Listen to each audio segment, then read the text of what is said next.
হচ্ছে মেয়েওয়ালারা তারাও আবার একটা খারাপ কাজ শুরু করেছেন, সেটা হলো বেশি পরিমাণের মহারানা চাপায় দেওয়া। মহারানা এটা শরীয়ত কোনো বাধ্যে টেন্দে দেয় নাই। ছেলেপক্ষ যদ্দূর দিতে পারে সেইটা মেয়েওয়ালাদের আন্দাজ থাকা উচিত। অহেতুক যৌতুক, অহেতুক মহারানা চাপায় দিবেন না। এটা একটি ট্র্যাডিশন হয়েছে। ৫,৫৫,৫১৫ টাকা ১ পয়সা, বাজে কাজ। ১১ লক্ষ, হ্যাঁ, যদি ছেলেওয়ালা দেওয়ার মতো হয়, স্ত্রী দেন না, কোনো ক্ষতি নাই। আল্লাহ তো কোরআন শরীফে বলেছেন, তোমার বউরে যদি তুমি পাহাড় সমান সম্পদ দাও, কণা মাত্র ফিরায় নিও না। সুবহানাল্লাহ। আর মহারানার টাকাকে ফরজরূপী দায়িত্ব হিসাবে আদায় করে দাও। কাজে যে মহারানা আদায় হতে পারে এই রকমের মহারানা দেওয়া উচিত। অতিরিক্ত চাপাই দিতে পারবে না, কিয়ামতের দিন ওই পুরুষটাকে আল্লাহর দরবারে জেনা আকারের কাতারে দাঁড়াতে হবে। আমাদের বিবাহ সম্পর্কে কথাটা বললাম, মনে রাখবেন, যৌতুক নিবেন না, আর অতিরিক্ত মহারানার বোঝাও চাপাই দিবেন না। তবে যা দিতে পারে সেই রকমই আপনারা দিবেন। এরপরে আর একটা জিনিস আমাদের দেশে চালু আছে, যা হিন্দু খ্রিস্টানদের সঙ্গে মিলে যায়, তা হচ্ছে কোন সম্মানিত লোক মারা গেল, তার জন্য নীরব হয়ে দাঁড়ায় থাকা।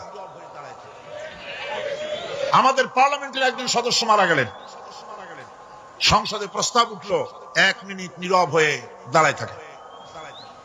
আমি বললাম, স্পিকার সাহেব, 1 মিনিট দাঁড়ায় থাকলে যদি সওয়াব হয়, তো 1 মিনিট কেন, আসুন আমরা 25 মিনিট খাড়াই থাকি।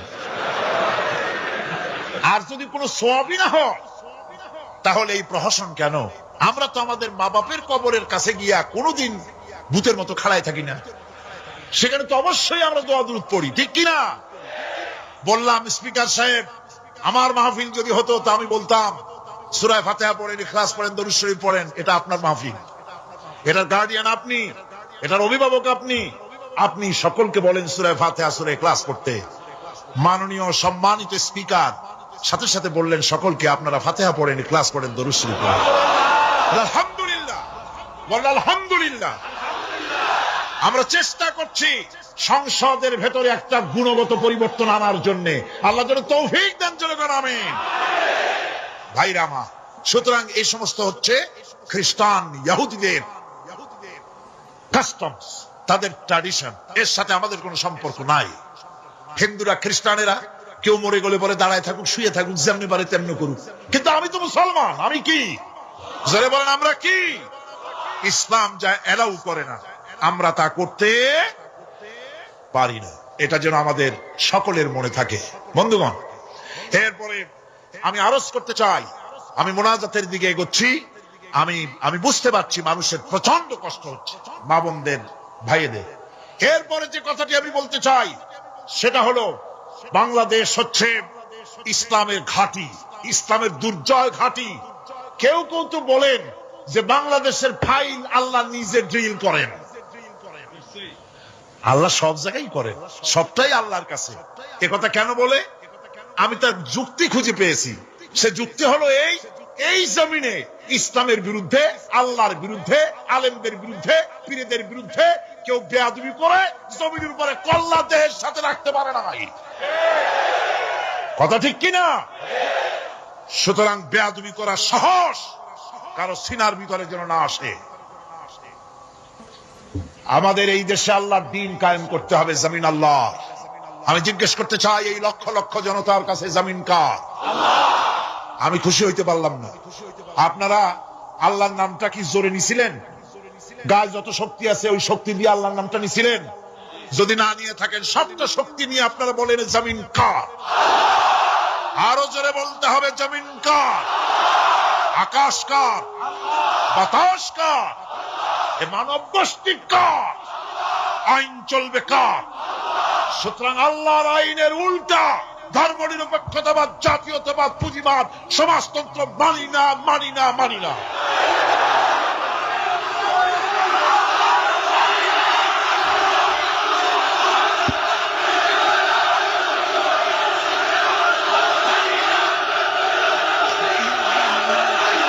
আল্লাহর এই জমিনে সরে যাও। আল্লাহর এই জমিনে প্রয়োজন হচ্ছে আল্লাহ দ্বীন প্রতিষ্ঠার জন্য ঐক্যবদ্ধ প্রচেষ্টা। এজন্য চাই ওলামা মাশায়েখদের ঐক্য। কি চাই? ওলামা মাশায়েখদের ঐক্য চাই। কথা ঠিক কিনা?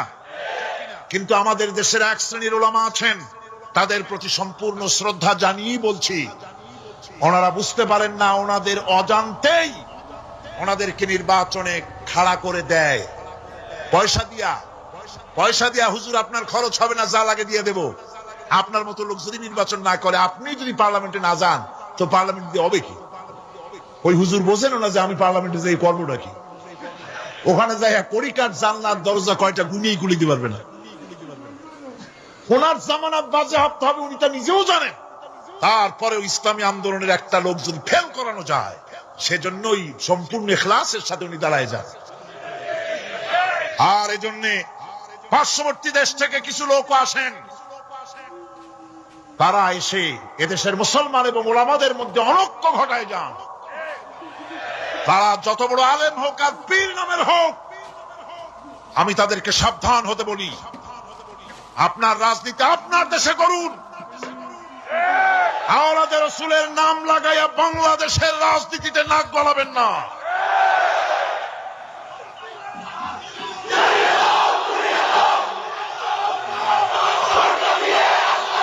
ওলামাদের এক হতে হবে। আমি ওলামায়ে কেরামদের খেদমতে আরজ করি, যদি এক আমরা না হতে পারি, দ্বীন প্রতিষ্ঠা হবে না। কিয়ামতে আল্লাহর কাছে দায়ী হতে হবে। জনগণের কোনো দোষ নাই। জনগণের দোষ আছে?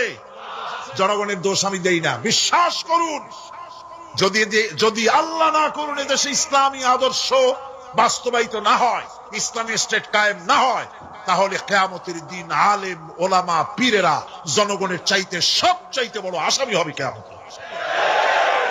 আল্লাহ পাক এ জাতির ওলামাদের, এ জাতির রাহবারদেরকে ঐক্যবদ্ধ হওয়ার তৌফিক দান করুন। ওনারা যত ফতোয়া দেন, সমস্ত ফতোয়া ইসলামী আন্দোলনের বিরুদ্ধে। মদখোরের কাছ থেকে টাকা নিতে আপত্তি নাই, নিজের মঞ্চে জেনাকার খুনি মদখোরকে নিয়ে এক প্ল্যাটফর্মে বসে বক্তৃতা করতে আপত্তি নাই, কিন্তু ইসলামী আন্দোলনের লোককে মঞ্চে টাকা দেয় না। সমস্ত ফতোয়া ইসলামী আন্দোলনের বিরুদ্ধে তারা দেন। আমি তাদেরকে অনুরোধ করব, আসুন, ঐক্যবদ্ধ হওয়া ছাড়া পথ নাই আল্লাহর দ্বীন প্রতিষ্ঠার জন্য। আর মনে রাখবেন, আপনারা যে ষড়যন্ত্রের শিকারে পরিণত হয়েছেন, যদি দ্বীন প্রতিষ্ঠা না হয়, আর তারা যে স্বপ্ন দেখছে, ইন্ডিয়া এবং তার অনুসারীরা নাস্তিকরা যে স্বপ্ন দেখছে, তা যদি বাস্তবায়িত হয়, কে জামাত করে, কে শিবির করে, কে ফুরফুরার মুরিদ, কে সরসিনার মুরিদ, কে অমুক ইন্ডিয়ার পীর সাহেবের মুরিদ, পাকিস্তান পীর সাহেবের মুরিদ, এগুলা তালাশ করা হবে না।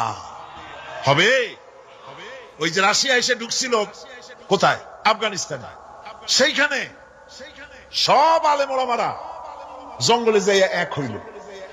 ওই যে একজন বলছিল যে আমি গেলাম, আমার ছেলে গেল তার মামু বাড়ি, মাইয়া গেল তার নানা বাড়ি, বউ গেল তার বাপের বাড়ি, আমি গেলাম আমার শ্বশুর বাড়ি। যাই দেখি সব এক জায়গায়।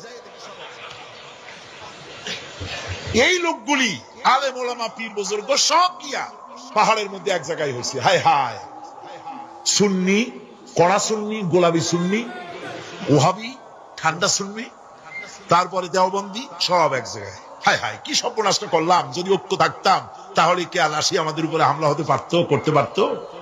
চোখের পানি ফেললো, কাঁদলো, একে অপরকে জড়াই ধরলো। তখন অনেক সর্বনাশ হয়ে গেছে, অনেক জীবন দিতে হয়েছে এই ঐক্যের পর। তারপরে আল্লাহ মেহেরবানি করেছেন তওবা করার কারণে। কিন্তু আমাদের দেশে অনৈক্যের কারণে, আল্লাহ না করুন, যদি এখানে ইসলামের দুশমন যারা, আজ তো তারা রেডিওতে বসে আছে, আজ তো তারা টিভিতে বসে আছে, আজ তো তারা নাটক তৈরি করে, আজ তারা সিনেমা তৈরি করে। গুলিস্তান কে হার শাখ পর উল্লু बैठे हैं, फिर अंजाम गुलिस्तान क्या होगा। ফুল বাগিচার ডালে ডালে হুতুম বেচারা বসে আছে, এ ফুল বাগানের অবস্থা কি হবে? নাস্তিক, মুরতাদ, বেঈমান সব এগুলিকে দখল করে আল্লাহর দ্বীনকে বুড়ো আঙ্গুল দেখাবার প্রচেষ্টা চালাচ্ছে। যদি তাদের স্বপ্ন কামিয়াব হয়, তাহলে মনে রাখবেন ওই কাবলির মতো, যে কাবলি এসে দেখছিল যে বাঙালি ছেলে, বাংলাদেশি ছেলে সে জাম খেতেছে, জিজ্ঞেস করছে তুম সব ক্যা খায়া করতে হো? বলছে হাম সব জাম খায়া করতে হ্যাঁ। काबली बोलते हम खा सकते हैं, क्यों नहीं, जरूर तशरीफ लाइए दरख्त पर और मजे से खाइए, আসেন গাছে ওঠেন জমের খাওয়া খান। কাবলি উঠছে, এখন তো আর বোঝে না যে কোনটা ভালো লাগবে, কাঁচা পাকা যা পায় তাই খায়, মুখ কেসে কষে ভরিয়া কয় এত মজা লাগে না, মজা লাগবে কোনটা, কেমনে কি তোমরা খাও কেমনে? ছেলে বলতেছে দেখো কালা কালা যেগুলি আছে ওইগুলো খাও, এগুলি হলো মজা। সে তখন কালো কালো খাচ্ছে, ওই কালো জামের উপরে বসা ছিল কালো ভ্রমর। আপনারা কি কন? ভ্রমর। এই ভ্রমর বসা আছে জামের উপর। কাবলি তো আর বোঝে টোঝে নাই, ভোমরা শুদ্ধা ধরছে, কাবলির হাতের মধ্যে ভ্রমর পড়ছে। এখন কাবলির হাত তো বোঝেন সাগর কলার মতো আঙ্গুল, ওর ভিতরে ভ্রমর পড়ে ভোঁ ভোঁ করছে। काबली बोलছে भों करो भां करो छोड़ेगा नहीं, काले काले जितने पाएंगे सब खा छोड़ेंगे। কালো পাইলি হইছে। সুতরাং ইসলাম বিরোধীরা যদি সুযোগ পেয়ে যায়, দেওবন্দি মাদ্রাসায় কে পাশ করেছো, পটিয়াকে, হাটাজারিকে, ফুরফুরাকে, সরসিনাকে, দেওবন্দিকে, আলিয়াকে দেখা হবে না, পাইকারি ধরে দাড়ি টুপি ধরে ধরে হত্যা করা হবে।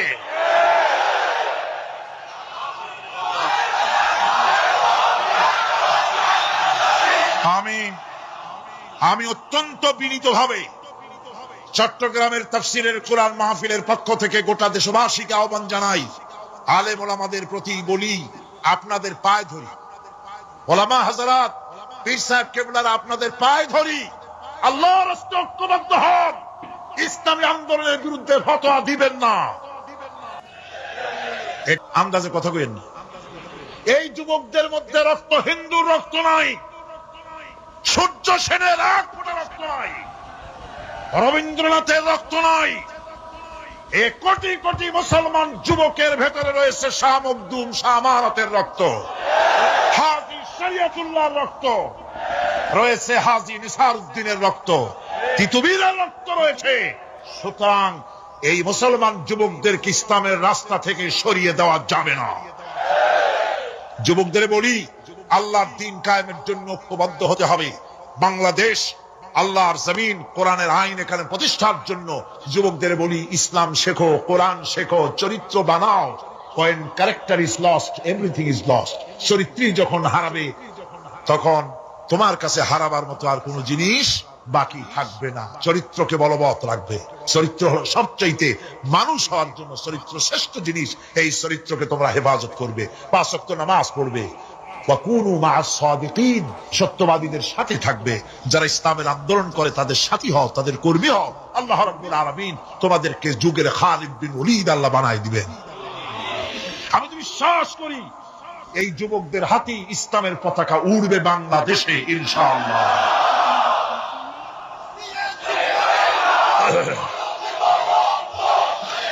এই যুবকদের কথাই আল্লাহ পাকের নবী বলেছেন। নবীজি বলেছেন, কিয়ামতের দিন যেদিন কোনো ছায়া থাকবে না, আল্লাহর আরশ ব্যতীত আরশের ছায়া ছাড়া কোনো ছায়া থাকবে না, ওই দিন আরশের নিচে 7 শ্রেণীর লোকেরা জায়গা পাবে। ওর ভিতরে হবে এক শ্রেণী হবে ওয়াশাবুন নাশা ফি ইবাদাতিল্লাহ, ওইসব যুবক যারা রাত কাটিয়েছে আল্লাহর ইবাদত করে, চোখের পানি ফেলেছে, তাদের জন্য জান্নাত যুবকদের জন্য। আমি আগেও বলেছি, বুড়োরা কেউ ভেস্তে যাবে না, চিন্তা করে কোনো লাভ নাই। কালো মানুষ আর বুড়া মানুষ ভেস্তে যাবে না, কোন মৌলভী সাহেবের ফতোয়া নয়, স্বয়ং রাসূলুল্লাহ বলছে। এখন তো বুড়া মানুষেরা মহা মুসিবতে পড়ছে। আমিও আপনাদের দল, চিন্তার কারণ নাই। রাসূলুল্লাহ বলেছেন, বুড়া কালো মানুষ কান্দো না, কান্দার কোনো দরকার নাই। তুমি যখন ভেস্তে যাবে তুমি বুড়া থাকবে না, আল্লাহ জওয়ান বানাই দিবেন। কালো মানুষ কালো থাকবে না, জান্নাতে যাওয়ার সময় আল্লাহ পাক পূর্ণিমার চাঁদের চাইতেও সুন্দর বানাই দিবেন। সুতরাং যুবকেরা, বেহেশত তোমাদের জন্য, এই বেহেশতের জন্য তৈরি হও, জান্নাতে যাওয়ার জন্য তৈরি হও। এই দুনিয়ার নারী বাড়ি গাড়ি তুচ্ছ আল্লাহর জান্নাতের সামনে।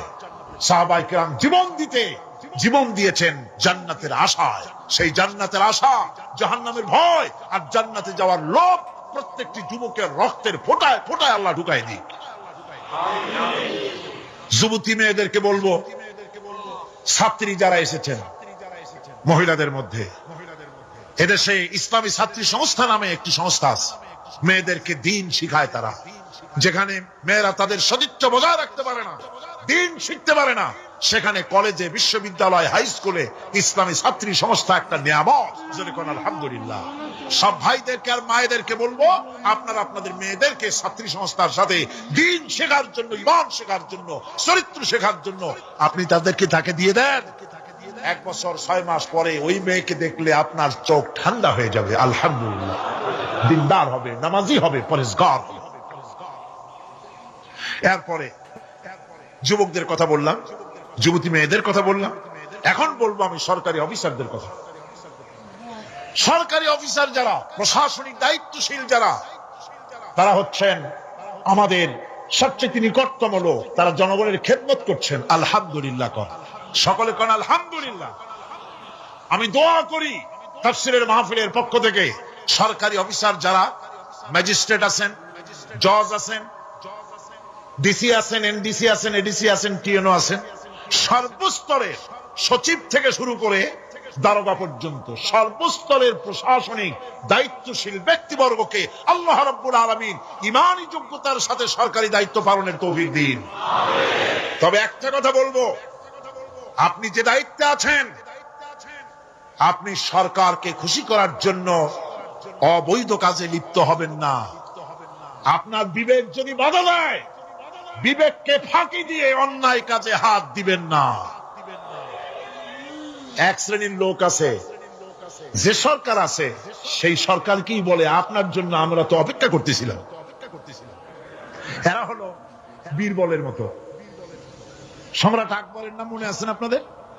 তার কত রত্ন ছিল দেখছেন? কেউ কয় 5 রত্ন, কেউ কয় 6 রত্ন। ইতিহাস ভুলবেন না, ইতিহাস মনে রেখেন। নবরত্ন, নবরত্নের 1 রত্ন ছিল, নাম হলো বীরবল। সম্রাট বাজারে গিয়েছে, তরকারি দেখতে গিয়ে বেগুন চোখে পড়েছে। বেগুন দেখে খুব লক্ষ্য করে দেখছে। বীরবল বলছে, জাহাপানা খুব পছন্দ নাকি? কয় দেখতে তো খুবই সুন্দর। বীরবল বলছে, জাহাপানা এই যে বেগুন, এটার নাম হচ্ছে বাগুন, অর্থাৎ এর অনেক গুণ। এটা যদি ভর্তা করে খান, আপনার মাথার চুল কখনো উঠবে না। এটা যদি ভাজি করে খান, আপনার স্বাস্থ্য ক্রমেই ভালো হবে। এটা যদি আপনি তরকারি মাছের সাথে মিলায় খান, আপনার রাজত্ব আরো দীর্ঘায়ু হবে। এই রকমের অনেক ফজিলত বয়ান করল। তারপরে বলে, ঠিক আছে কেন? ওগুলি কেনা হইলো, ভুক রান্না হইলো, জনমের খাওয়া খাইলো আকবর। এখন বেগুন জন্মের খাওয়া খাইলে যা হয়, টয়লেট রিজার্ভ। মেজাজ খারাপ সম্রাটের। বীরবল এসে দেখে মেজাজ স্ট্রং হয়ে আছেন বাদশাহ। জাহাপানা কি হয়েছে? আরে বেটা, তুমি কি তরকারি ফজিলত বয়ান করলা? আমার তো পেটের ব্যথায় অস্থির। কয়, হুজুর এই একটা তরকারি নাকি, ওটার নাম তো বেগুন, ওর কোনো গুণই নাই। এটা খাইলে বলে কাখাউস হয়, পাচড়া হয়, একজিমা হয়, ব্রঙ্কাইটিস হয়, নিউমোনিয়া হয়। এটা খাইলে বলে কত লোক মারা গেছে কলেরা বসন্ত হইয়া। এটা কিন্তু তরকারি? আকবর কয়, সর্বনাশ, আমার তো পেটের ব্যথা সারিয়ে গেছে তোমার এই বক্তৃতা শুনে। বলে কিরকম? কালকেই বেগুনের এত ফজিলত বর্ণনা করলে, আর আজকে বেগুনের এত কুৎসা বলছো তুমি, একই মুখে 2 রকম। বীরবল বলছে, জাহাপানা কিছু মনে নেবেন না, আমি তো বেগুনের চাকরি করি না, আমি তো জাহাপানার চাকরি করি। কালকে আপনি বলেছেন বেগুন দেখতে সুন্দর, আমার পক্ষে যতদূর সম্ভব ফজিলত বয়ান করেছি। আজকে আপনি বলছেন বেগুন খারাপ, আর আমি কি খারাপ খারাপ ভালো করি আমার কল্যাণটা হারাবো নাকি?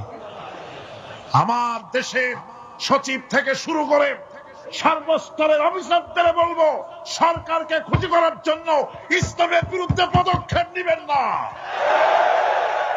ইসলামের পক্ষে থাকুন। এই কথা কখনো ভুলে যাবেন না।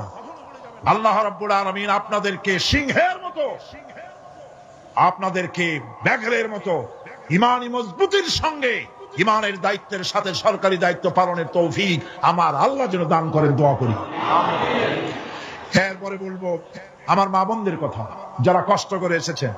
আমরা মোনাজাতের দিকে ক্রমে এগিয়ে যাচ্ছি, বক্তব্য শেষ পর্যায়ে এসেছি। মা বোন, আমাদের বোনেরা, আমাদের মায়েরা আমাদের কাছে সবচেয়ে সম্মানের পাত্রী। কোন আলহামদুলিল্লাহ। আসতে বললেন কেন? সকালবেলা এখানে মহিলা অনুষ্ঠান হয়েছিল, হাজার হাজার মা বোনেরা এসেছিলেন। একজনে প্রশ্ন করলেন যে স্বামীর পায়ের তলে নাকি স্ত্রীর জান্নাত। আমি বলেছি এটা বাজে কথা, মিথ্যে কথা, ডাহা মিথ্যে কথা। রাসূলুল্লাহ এরকম কথা কখনো বলেননি, বরং হুজুর বলেছেন মায়ের পায়ের তলে সন্তানের জান্নাত। আলহামদুলিল্লাহ। আমি আগেও বলেছি আমরা পুরুষ, আমাদের পায়ের তলে জুতা, আর আপনারা পর্দার আড়ালে আমাদের বোনেরা মায়েরা, আপনাদের পায়ের তলে আল্লাহর জান্নাত। আপনারা খাদিজার উত্তরসূরি, আপনারা ফাতিমার উত্তরসূরি, আপনারা হযরত আয়েশার উত্তরসূরি। আপনাদের সতীত্বকে বিনষ্ট করার জন্য এক শ্রেণীর বুদ্ধিজীবীরা আপনাদেরকে ময়দানে নামাতে চায়। ইসলাম আপনাদেরকে অধিকার দিয়েছে, এত বড় অধিকার কেউ দেয়নি। আমি সবসময় বলি, মায়েরা বোনেরা, আমার দেশের মুসলিম মহিলারা যদি জানতেন ইসলাম তাদেরকে কি মর্যাদা দিয়েছে, এটা যদি তারা জানতেন, তাহলে ইসলামের দেওয়া অধিকারটা পাওয়ার জন্য তারা রাস্তায় নেমে মিছিল করতেন যে শুধু ইসলাম আমাদের যে মর্যাদা দিয়েছে সেইটা ফিরায় দাও, আর কিচ্ছু চাই না, ওইটাই ফেরত দাও। মা বোনেরা, ইসলাম প্রতিষ্ঠিত হলে পরে বাংলাদেশে যদি ইসলাম কায়েম হয়, আপনাদের চাকরি, শিক্ষা, ব্যবসা, আপনাদের সবটা ইসলাম সংরক্ষণ করবে। অর্ধেক জনশক্তি নারী, আপনাদেরকে অবহেলা কেউ করতে পারবে না। রাসূলুল্লাহ করেন নাই, আল্লাহ করেন নাই। রাসূলের মসজিদে আল্লাহর নবী নিজে মহিলাদের জন্য জায়গা করে দিয়েছেন। আজও মসজিদে নববীতে বাবুন নিসা, মহিলাদের জন্য আলাদা দরওয়াজা রিজার্ভ রয়েছে। আলহামদুলিল্লাহ, আলহামদুলিল্লাহ। আমার মা বোনেরা, রাসূলুল্লাহ সাল্লাল্লাহু আলাইহি ওয়াসাল্লামের সব ছেলেরা, ছেলে মারা গেলেন, বেঁচে ছিলেন সব মেয়েরা। এমন একটা হাদিস খুঁজে পাওয়া যাবে না যে আল্লাহর নবী দোয়া করে বলেছিলেন আল্লাহ ছেলে মরে গেল, আমার একটা ছেলে দাও। বলেন না, মেয়েতেই সন্তুষ্ট ছিলেন। কোন আলহামদুলিল্লাহ। আমার হুজুর বলেছেন বিদেশে যাবে, বাজারে যাবে, কিছু না কিছু উপহার সামগ্রী বাড়ি কিনে নিয়ে যেও, আর ঘরের মধ্যে ঢুকে প্রথমেই দিবে, মেয়েকে দিয়ে দেওয়া শুরু করবা। সুবহানাল্লাহ কইতে ইচ্ছা করে না মেয়েরা? প্রথমে কারে দিবা? মনে রাখবেন আপনারাও, প্রথমে মেয়েকে দিবেন, প্রথমে মেয়েকে দিবেন, মেয়েকে যত্ন করবেন। অনেক কপাল পোড়া পুরুষ আছে, বারবার মেয়ে হয় দেখে মুখটা কালো হয়ে যায়, বউকে তালাক পর্যন্ত দেয়। এগুলি জাহিল। মেয়ে নিয়ামত, মেয়ে কি নিয়ামত। মেয়েদেরকে সম্মান করুন, মেয়ে জাতিকে সম্মান করুন। পত্র পত্রিকায় দেখি স্কুল যখন ছুটি হবে, girls school, girls high school, girls college ছুটি হবে যখন, বা ক্লাস শুরু হবে যখন, রাস্তার পাশে এক শ্রেণীর বখাটে ছেলেরা গিয়ে দাঁড়ায় থাকে, শীষ দেয়, বাজে কথা বলে। আশ্চর্য কথা, তুমি কি তোমার এক মায়ের পেটে আসনি? তোমার মা নাই, তোমার বোন নাই, তুমি অন্য মেয়েদের দিকে তাকায়া তাকে উত্ত্যক্ত করো, তোমার লজ্জা করে না? ইসলামী গভর্নমেন্ট যদি আসে, কারো বাবার ক্ষমতা নাই মেয়ে লোকের দিকে চোখ তুলে অন্যায় ভাবে তাকায়। আজ এসিড মারে, কোন শাস্তি হয় না। ইসলামী গভর্নমেন্ট আসলে পরে এসিড মারা তো দূরের কথা, শীষ কেউ দিতে পারবে না, উত্ত্যক্ত করতে পারবে না। মা বোনেরা, আপনাদের অস্তিত্বের জন্য, আপনাদের সতীত্বের জন্য, আপনাদের অধিকার প্রতিষ্ঠার জন্য ইসলামের চাইতে গ্যারান্টি আর কোথাও নাই। সবটা গ্যারান্টি কোথায় আছে? ইসলাম। সুতরাং সমস্ত পুরুষদের বলবো, নারী জাতিকে সম্মান করার জন্য। নারী জাতিকে আল্লাহ পাক সম্মান দিয়েছেন, রাসূল করিম সাল্লাল্লাহু আলাইহি ওয়াসাল্লাম সম্মান দিয়েছেন। আল্লাহর নবী বলেছেন, নবীজির কাছে প্রশ্ন হয়েছে খেদমত করব কার? হুজুর বলেন তোমার মায়ের। তারপরে কার? তোমার মায়ের। তারপরে কার? তোমার মায়ের। তারপরে কার? তোমার পিতার। আল্লাহর নবী মা বাপের চাইতে মায়ের মর্যাদা 3 গুণ বাড়াইয়া দিলেন। সে যে মাই হোক, আপন না হোক আর সৎ মা হোক, মায়ের মামাই। মা যদি নামাজ না পড়ে, রোজা না রাখে, চরিত্র যদি খারাপ হয়, মাকে চোখ রাঙাইয়া কথা বলা যাবে না। সুবহানাল্লাহ। কোন চোখ রাঙায় কথা বলা যাবে না, ধমক দেওয়া যাবে না, সেনসিটিভ পয়েন্ট।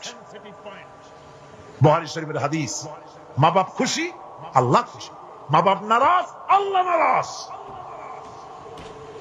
মা বাপকে অসন্তুষ্ট করে বেহেশতে যেতে পারবেন না। মা বাপকে খুশি করেন, মাকে সম্মান করুন, মহব্বত করুন। আল্লাহ শিখাই দিয়েছেন। মা বাপ এমন সেনসিটিভ পয়েন্ট যে ব্যবহারটা আল্লাহ শিখাইছেন। কে শিখাইছেন? আল্লাহ রাব্বুল আলামিন বলেন, ওয়াকুল লাহুমা কাওলান কারীমা। মা বাপের সঙ্গে সম্মানজনক কথা বলো, খবরদার বেয়াদবি করবে না। আর মা বাপের জন্য, তাদের জন্য আমি আল্লাহ রাব্বুল আলামিনের কাছে দোয়া করো, রব্বিরহামহুমা কামা রাব্বায়ানি সগীরা। পড়েন সবাই, রব্বিরহামহুমা কামা রাব্বায়ানি সগীরা। আল্লাহ রাব্বুল আলামিন শিখাই দিলেন বান্দারে, তোর মা বাপের জন্য আমার কাছে দোয়া করায়। আল্লাহ, আমার মা বাপ যেমন ছোট্টবেলায় আমাকে স্নেহের কোলে লালন পালন করেছে, মাবুদ গো, আমার মা বাপকে তোমার রহমতের কোলে লালন পালন করো। আল্লাহ শিখাই দিচ্ছে। হাদিস শরীফে এসেছে, হুজুর বসে আছেন মসজিদে নববীতে, সাহাবায়ে কেরাম বসা। এক বৃদ্ধা মহিলা প্রবেশ করেছেন মসজিদে, হুজুর তাকে দেখে দাঁড়ায় গেলেন। মহিলা আসার পর নবীজি নিজের গায়ের চাদর বিছিয়ে দিলেন।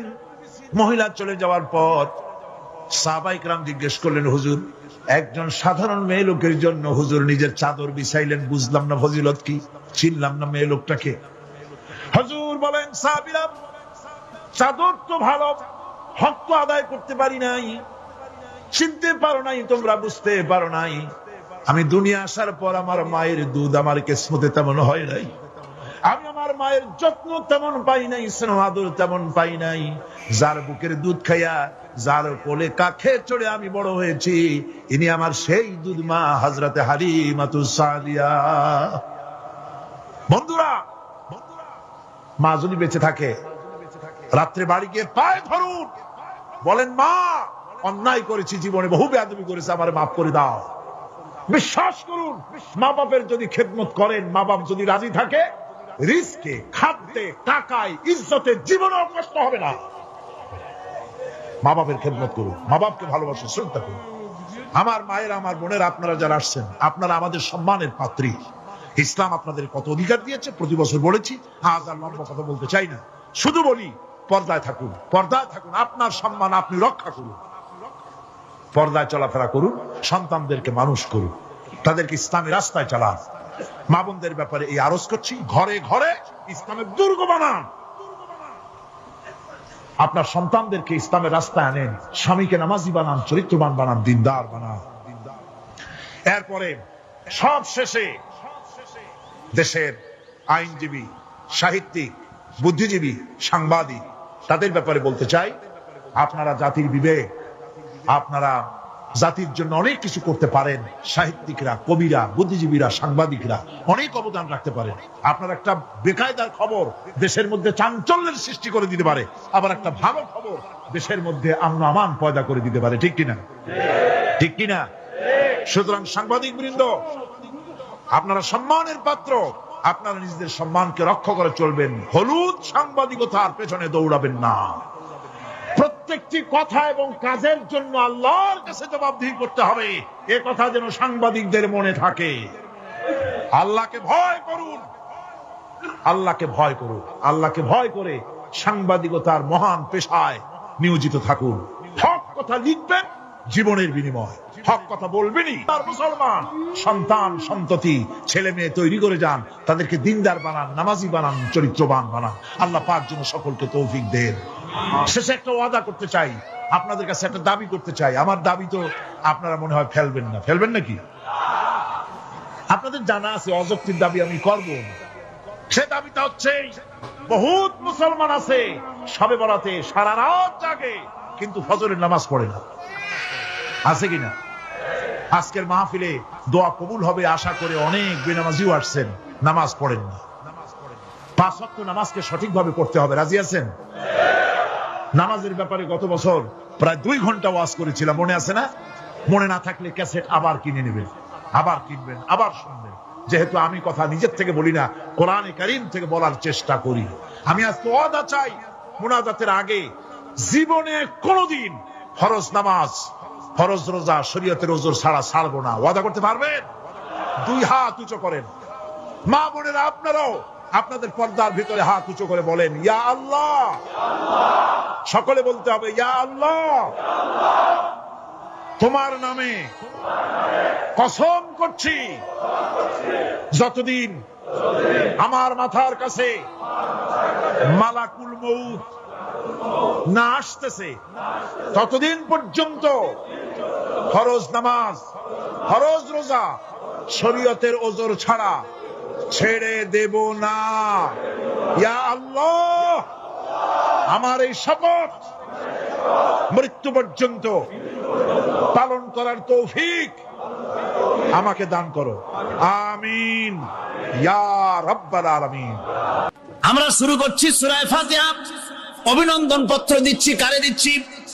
আল্লাহ পাককে দিচ্ছি। সেখানেও ভাষা দিয়ে রব্বুল আলামিন বলেন, প্রশংসা করো আলহামদুলিল্লাহি রাব্বিল আলামিন। সমস্ত প্রশংসা আল্লাহ পাকের, যিনি হচ্ছেন রব, যিনি কি রব। এখন এই রব শব্দের বাংলা অর্থ করা হয় প্রভু, লালনকারী, প্রতিপালনকারী, কিন্তু এই অর্থ যথেষ্ট নয়। কোরআনে কারিমে যে রব বলা হয়েছে তার অর্থ হচ্ছে, তার অর্থ ব্যাপক, অনেক বিশাল এর অর্থ। হযরত মুসা আলাইহিস সালাম বলেন ফেরাউনের, জেলের ভয় আমি করি না, আমার কি জেলের ভয় দেখায় লাভ নাই, আমি আল্লাহ পাকের পয়গম্বর। হযরত মুসা আলাইহিস সালাম, ফেরাউনের দলবল আছে, লোক লস্কর আছে, তার অস্ত্রের অভাব নাই। আল্লাহ রাব্বুল আলামিন মুসা আলাইহিস সালামের কাছে একটা অস্ত্র দিয়ে দিলেন। দিছিলেন কিনা? দিছিলেন কিনা? আল্লাহ পাক হযরত মুসা কি বলেছেন, ওয়া মা তিলকা বিয়ামিনিকা ইয়া মুসা। মুসা রে, তোমার হাতে ওটা কি? মুসা আলাইহিস সালাম বললেন, এটা লাঠি। আল্লাহ পাক বললেন, ফেলে দাও লাঠি। লাঠি ফালায় দিলেন। কি হয়ে গেল? হিয়া হাইয়াতুন তাসআ। লাঠি হয়ে গেল, সাপ হয়ে। এখন লাঠি পড়ে সাপ হয়ে গেল।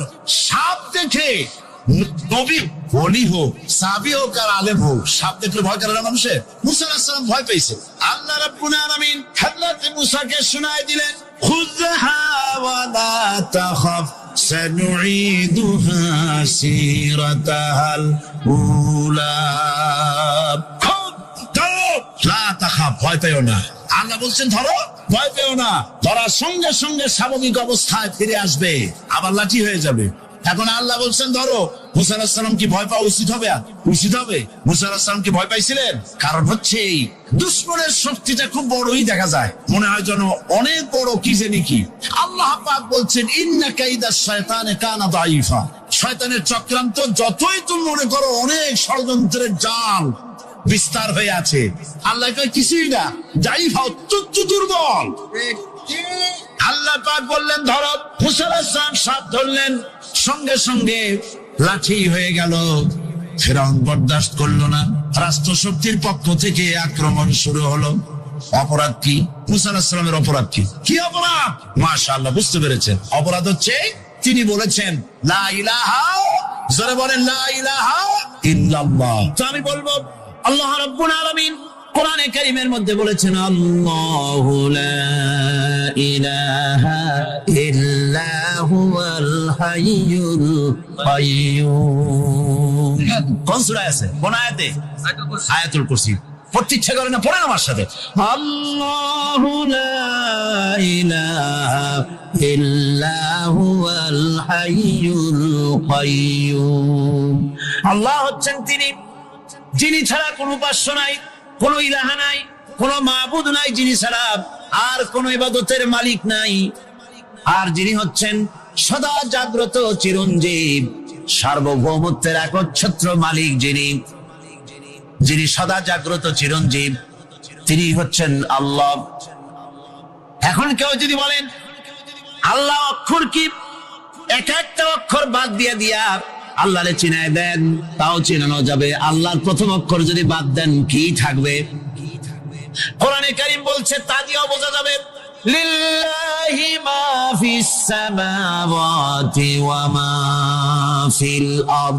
আল্লাহ হচ্ছেন তিনি যার জন্য আকাশ আর জমিন, আকাশ এবং জমিনের একচ্ছত্র মালিক। এর মাঝখানে যা কিছু আছে সব কিছুর মালিকানা যার হাতের মুঠায়, তিনি আমার আল্লাহ। তিনি কে? আল্লাহ। তারপরে যদি বলেন আরেকটা নাম ছেড়ে দেন, আলিফ সাল্লাম একটা নাম ছেড়ে দিলাম, তাহলে কি থাকলো? লাহ থাকলো, দুইটা অক্ষর থাকলো লাহু। এই লাহু দিয়েও আল্লাহ রব্বুল আলামিনের সিফাতকে, তার গুণকে বোঝা যাবে। লাহু মাকালিদুস সামাওয়াতি ওয়াল আরদ। আল্লাহ পাক বলেন আসমান এবং জমিনের রিজকের চাবিকাঠি আল্লাহ পাকের হাতে, যাকে খুশি তিনি পর্যাপ্ত রিজেক দান করেন। কেউ যদি বলেন লামটাও ভালা দেন, লামটাও ছেড়ে দেন, দিলাম নাম একটা ছেড়ে, থাকলো কি? একটা অক্ষর থাকলো হু। এই হু দিয়ে আমার আল্লাহর চেনা যাবে। ওয়াহুয়াল গফুরুল ওয়াদুদুল আরশিল মাজিদ ফাআলুল লিমা ইউরিদ। আমার আল্লাহ হচ্ছেন তিনি যিনি ক্ষমাশীল, যিনি দয়াবান, যিনি বান্দাকে মহব্বত করেন, যিনি হচ্ছেন আরশে আসিমের মালিক। যার তিনি হচ্ছেন সেই মহান সত্তা যিনি যা খুশি তাই করতে পারেন। সুতরাং আল্লাহ হচ্ছেন এমন এক লফজ, এমন এক নাম, এমন এক ইসমে জাত যার কোনো বিকল্প নাই, যা অনুবাদ করে আল্লাহকে স্রষ্টা বললে এটা সারবে না, সৃষ্টিকর্তা বললে সারবে না। আল্লাহ পাকের নামের বিরাট বিশাল ব্যাপক অর্থ রয়েছে। সুতরাং আল্লাহকে আল্লাহই বলতে হবে। আল্লাহকে কি বলতে হবে? আল্লাহ আল্লাহ আল্লাহ। কত মজাই নামে, সুবহানাল্লাহ বিহামদি, কত মজাই নামে। আল্লাহ রাব্বুল আলামিন বলেন, আমরা শুরু করছি সূরা ফাতিহা। অভিনন্দন পত্র দিচ্ছি, কারে দিচ্ছি? আল্লাহ পাককে দিচ্ছি। শেখানো ভাষা দিয়ে রব্বুল আলামিন বলেন প্রশংসা করো, আলহামদুলিল্লাহি রাব্বিল আলামিন। সমস্ত প্রশংসা আল্লাহ পাকের, যিনি হচ্ছেন রব, যিনি কি? রব। এখন এই রব শব্দের বাংলা অর্থ করা হয় প্রভু, লালনকারী, প্রতিপালনকারী, কিন্তু এই অর্থ যথেষ্ট নয়। কোরআনে কারিমে যে রব বলা হয়েছে তার অর্থ হচ্ছে, তার অর্থ ব্যাপক, অনেক বিশাল এর অর্থ। এ রব কাকে বলে? এই রব শব্দের বাংলা অর্থ করা হয় প্রভু, লালনকারী, প্রতিপালনকারী, কিন্তু এই অর্থ যথেষ্ট নয়। কোরআনে কারিমে যে রব বলা হয়েছে তার অর্থ হচ্ছে, তার অর্থ ব্যাপক, অনেক বিশাল এর অর্থ। এ রব কাকে বলে? আমি রবের সমস্ত ব্যাখ্যা করতে পারবো না, তবে অল্প কথায় এমন ভাবে বলতে চেষ্টা করব যাতে করে আপনাদের বুঝে আসবে ইনশাআল্লাহ। আমরা বলি ইনশাআল্লাহ। এখন আপনারা যদি আমাকে প্রশ্ন করেন যে অত কথা বুঝি না, এক লাইনে এক বাক্যে বুঝায় দেন রব কাকে বলে, তাহলে আমি কথাটা এইভাবে বলবো, যাহার যখন যে জিনিসে যতটুকু প্রয়োজন তাহাকে তখন সেই জিনিস ফরিয়াদ করার আগে যিনি পৌঁছে দেন তার নাম হচ্ছে রব। এ রব হচ্ছে তার মধ্যে রুবুবিয়তের সম্পূর্ণ কোয়ালিটিতে ভর্তি। আল্লাহ পাকের মধ্যে রুবুবিয়তের কোয়ালিটি। রব শুধু সৃষ্টি করেই ছেড়ে দেন না, প্রতিপালন করেন, পূর্ণতায় পৌঁছে দেন। সুবহানাল্লাহ বলতে ইচ্ছে করে না ভাইরা? দেখেন আল্লাহ রাব্বুল আলামিন এমন রব, বাংলাদেশের কুকুর আর আমেরিকা ইউরোপের শীত প্রধান দেশের কুকুর একরকম নয়। আমাদের দেশের পশু ইউরোপ আমেরিকা শীত প্রধান দেশের পশু একরকম নয়। তার কারণ হলো আমাদের দেশে শীত কম, নাতিশীতোষ্ণ অঞ্চলের মধ্যে খানিকটা পড়ে যায়। এখানে পশুদের গায়ে কম পশম থাকলে কোনো অসুবিধা নাই। ভেড়া ঘোড়া সুরক্ষিত জায়গায় আল্লাহ রাব্বুল আলামিন বাচ্চাকে রেখেছেন, যেখানে কোনো সর্দি হবে না, জ্বর হবে না, সর্দি হবে না, ব্রঙ্কাইটিস হবে না, ডায়াবেটিস হবে না, প্রেসার হবে না। মায়ের পেটের মধ্যে বাচ্চাকে এমন জায়গায় আল্লাহ যত্ন করে রেখেছেন। এই বাচ্চা যখন মায়ের পেট থেকে বেরিয়ে এলো, তখন তার পরিবেশ অত্যন্ত খারাপ। এখানে পলিউশন আছে, এখানে কার্বন ডাই অক্সাইড আছে, এখানে বিষাক্ত হাওয়া আছে, এখানে দূষিত আবহাওয়া রয়েছে। প্রতি মুহূর্তে রোগ তাকে হামলা চালাতেছে। এই রোগের থেকে সে বাচ্চা বাঁচবে কি করে? এজন্য রব্বুল আলামিন তিনি এমন রব, মায়ের বুকের মধ্যে যে খাবার তৈরি করলেন বাচ্চার, ওই খাবারের মধ্যে বাচ্চার ওষুধ আল্লাহ পাক বানায়া দিলেন। মায়ের বুকের দুধ শুধু দুধ নয়, এটা ওষুধ। সুবহানাল্লাহ। এটা খাদ্য, এটা ওষুধ, এটা ভিটামিন, এটা ক্যালসিয়াম, এটা কার্বোহাইড্রেট, যা দরকার বাচ্চার জন্য সব আল্লাহ মায়ের দুধের মধ্যে দিয়ে দিলেন। যতক্ষণ বাচ্চা পেটে ছিল দুধ ছিল ঘন, যখন বাচ্চা মায়ের পেট থেকে বেরিয়ে এলো দুধটা হয়ে গেল পাতলা। এই পাতলা দুধটা খাবে, ওষুধ আছে এর মধ্যে, ভিটামিন আছে, খাইতে যেন বিস্বাদ না হয়। একটু মিষ্টি দিয়ে দিলেন আল্লাহ, যাতে বাচ্চা মুখ ফিরায় না নেয়, সেজন্য খাইতে চায়। তারপরে যখন বাচ্চার হাড্ডি খেতে হবে, মাছ খেতে হবে, গোশত খেতে হবে, দুধের আর দরকার নাই। তার শরীরের ভিতরে রেজিস্ট্যান্স, রোগ প্রতিরোধক শক্তি তৈরি হয়েছে। এখন আরো ভালো খাবার দরকার। আল্লাহ রাব্বুল আলামিন মায়ের দুধকে শুকাই দিলেন, চুষলো আর পাওয়া যাবে না, দুধ শুকায় গেছে। এখন বাইরের খাবার খেতে হবে। আসছিল যখন বুকে দাঁত ছিল না, বাইরে যখন এলো দাঁতের যখন দরকার হলো, কোন আল্লাহর বান্দা কি আল্লাহর কাছে দরখাস্ত করেছেন যে আল্লাহ আমার কয়েকখান দাঁত দাও, দাঁত ছাড়া আমি চাবাই কেমন? এই সবগুলি দাঁত কে সেট করে দিলেন? রব্বুল আলামিন দাঁতগুলিকে সেট করে দিলেন। মুখের মধ্যে দাঁত এসে গেল। আল্লাহ রাব্বুল আলামিন শরীরটাকে সাজিয়ে গুছিয়ে, হিউম্যান বায়োলজি যাকে বলা হয়, যে শরীরকে যে সুন্দর করে আল্লাহ পাক তৈরি করলেন, বলে শেষ করা যাবে না কত সুন্দর করে আল্লাহ পাক বানিয়েছেন। আপনার মাথার ভিতরে সেল তৈরি করা হলো, ব্রেন তৈরি করা হলো। এই ব্রেনটা শুকনা জায়গায় রাখা হয় নাই। শুকনা জায়গার মধ্যে ব্রেনটা যদি থাকতো, নড়াচড়া করে আপনার ব্রেনের যে টেকনোলজি আল্লাহ পাক ইউজ করেছেন সেটা অসুবিধাগ্রস্ত হতো। এই জন্য ক্রিম যেভাবে পানির মধ্যে ভাসা থাকে, পানির মধ্যে ভাসমান ক্রিম, মাখন যেভাবে রাখা হয়, সামান্য পানির মতো করে এর ভিতরে ব্রেনটাকে রাখা হয়েছে। এই ব্রেনের ভিতরে, ব্রেন হচ্ছে পৃথিবীতে কম্পিউটার, আজকের পৃথিবীর শ্রেষ্ঠ আবিষ্কার। কিন্তু মানুষের মাথায় যে কম্পিউটার আল্লাহ পাক দান করেছেন, এই কম্পিউটারের সামনে দুনিয়ার কম্পিউটার এতিম। এবার লন্ডন গিয়েছিলাম, প্রত্যেক বছর 1.5 মাস 2 মাস সময় পাই, কিন্তু আপনারা দোয়া করেছেন এখন পার্লামেন্টে সময় দিতে হয় বেশি। বিদেশের সফর কমে গিয়েছে। 10 দিনের জন্য গিয়েছিলাম। ওরা আমাকে একটা ডায়েরি দিল।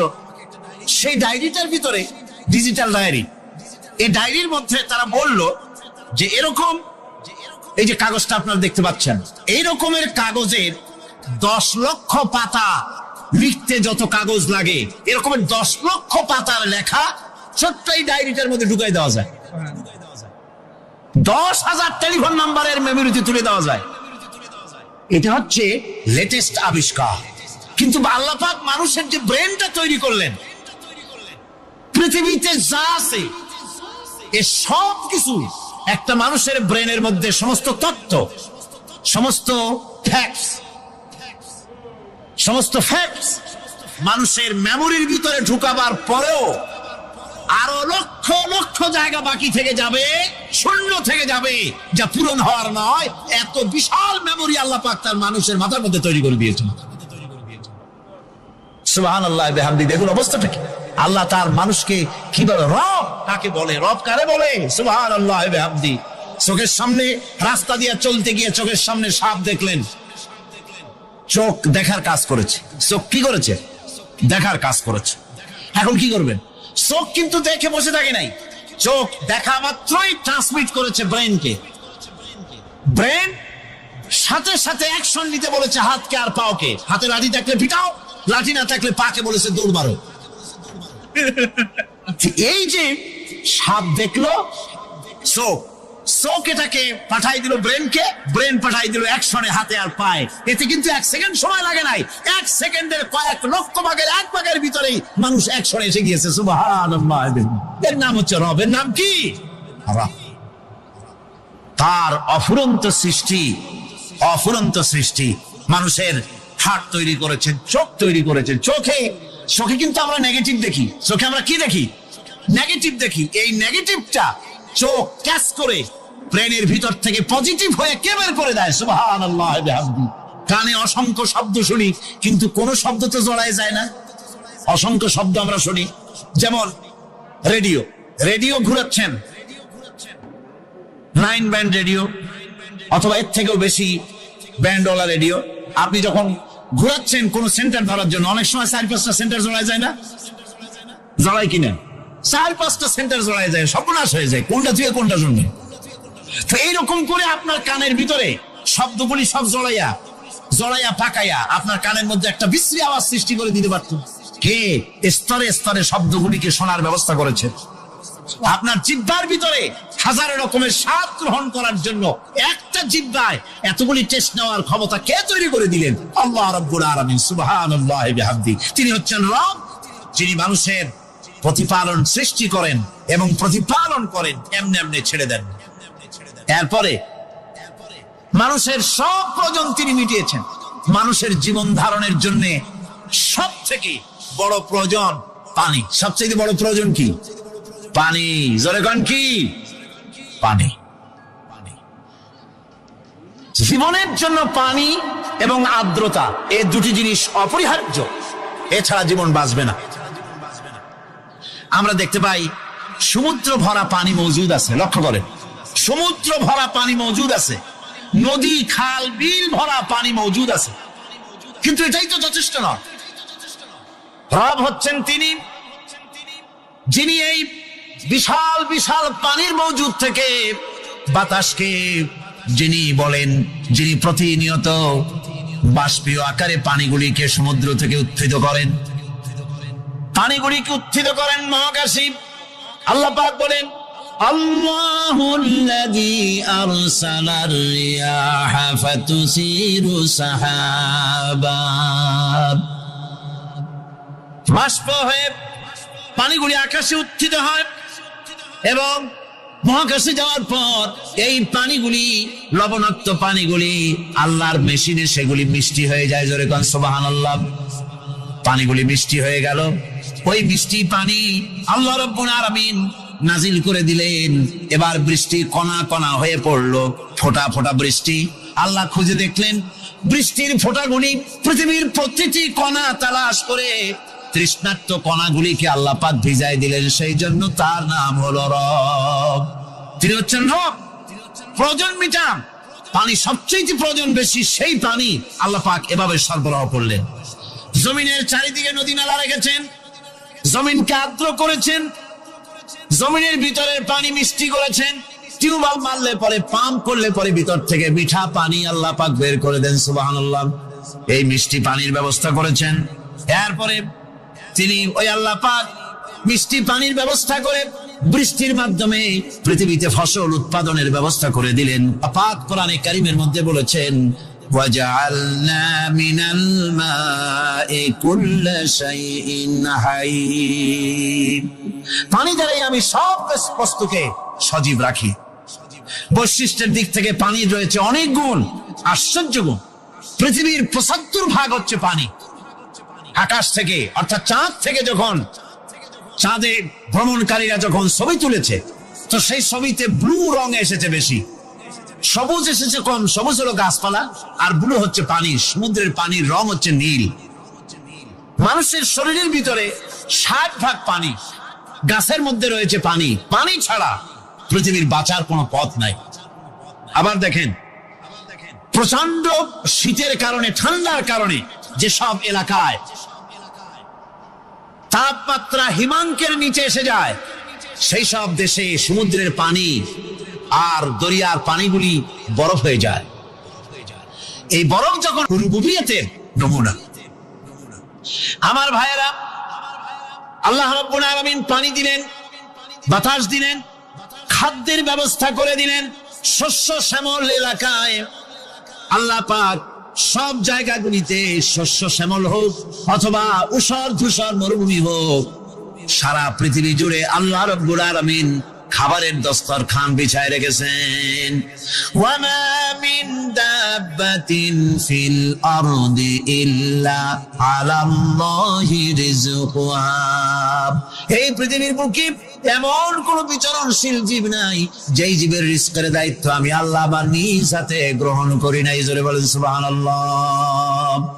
সব রিজেক আমি ছড়ায় রেখেছি বিশ্ব জুড়ে সর্বত্র।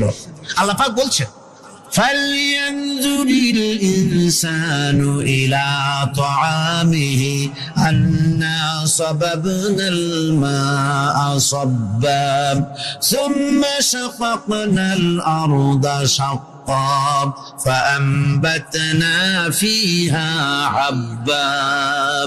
আল্লাহ পাক বলছেন মানুষের উচিত নিজ খাদ্যাদির দিকে লক্ষ্য করা, নিজের খাদ্যের দিকে লক্ষ্য করা। যেহেতু এই খাদ্য প্রতিদিন তার সামনে আসে, এদিকে তার লক্ষ্য করা উচিত। আমি প্রথমে জমিনের উপরে পানি বর্ষণ করি, পরে জমিনকে দীর্ঘ বিদীর্ণ করি, এরপরে জমিনের ভিতরে উর্বরা শক্তি আমি দান করি। কে বলতেছেন কথা? আল্লাহ পাক বলছেন। এরপরে আমি নানান জাতের ফসল ফলন তোমাদের জন্য আমি দান করে দেই। খাদ্যের দিকে নজর করতে এই জন্য আল্লাহ পাক বলেছেন মানুষ চতুর্দিক থেকে তো চোখ ফিরাতে পারে, মুখ ফিরাতে পারে, কিন্তু খাদ্যের দিকে তার নজর করতেই হয়। সকালে, দুপুরে, বিকেলে, রাত্রে সব সময় তার সামনে খাবার আছে। আল্লাহ পাক বলেন খাবারের দিকে একটু নজর করো, কেমন ভাবে কি সুন্দর করে খাবারগুলি তৈরি করে দিয়েছি, শুরু কিভাবে হলো, পরিপক্ক কিভাবে হলো, সেদিকে তোমরা লক্ষ্য করো। সে লক্ষ্য তো করা নাই, সমানে খায়, বিসমিল্লাহ বলেন, আলহামদুলিল্লাহ বলেন, পাইকারি দরে খাইতেই থাকে। আল্লাহ পাক বলছেন খাদ্যাদির দিকে লক্ষ্য করো। এই যে চাউল তোমরা খাচ্ছ, আটা খাচ্ছ, গম খাচ্ছ, মাছ খাচ্ছ, গোশ খাচ্ছ, তাম পৃথিবীর সমস্ত বিজ্ঞানীরা একত্রিত হয়ে একটা চাউল বানাইতে পারবে? জোরে কোন পারবে?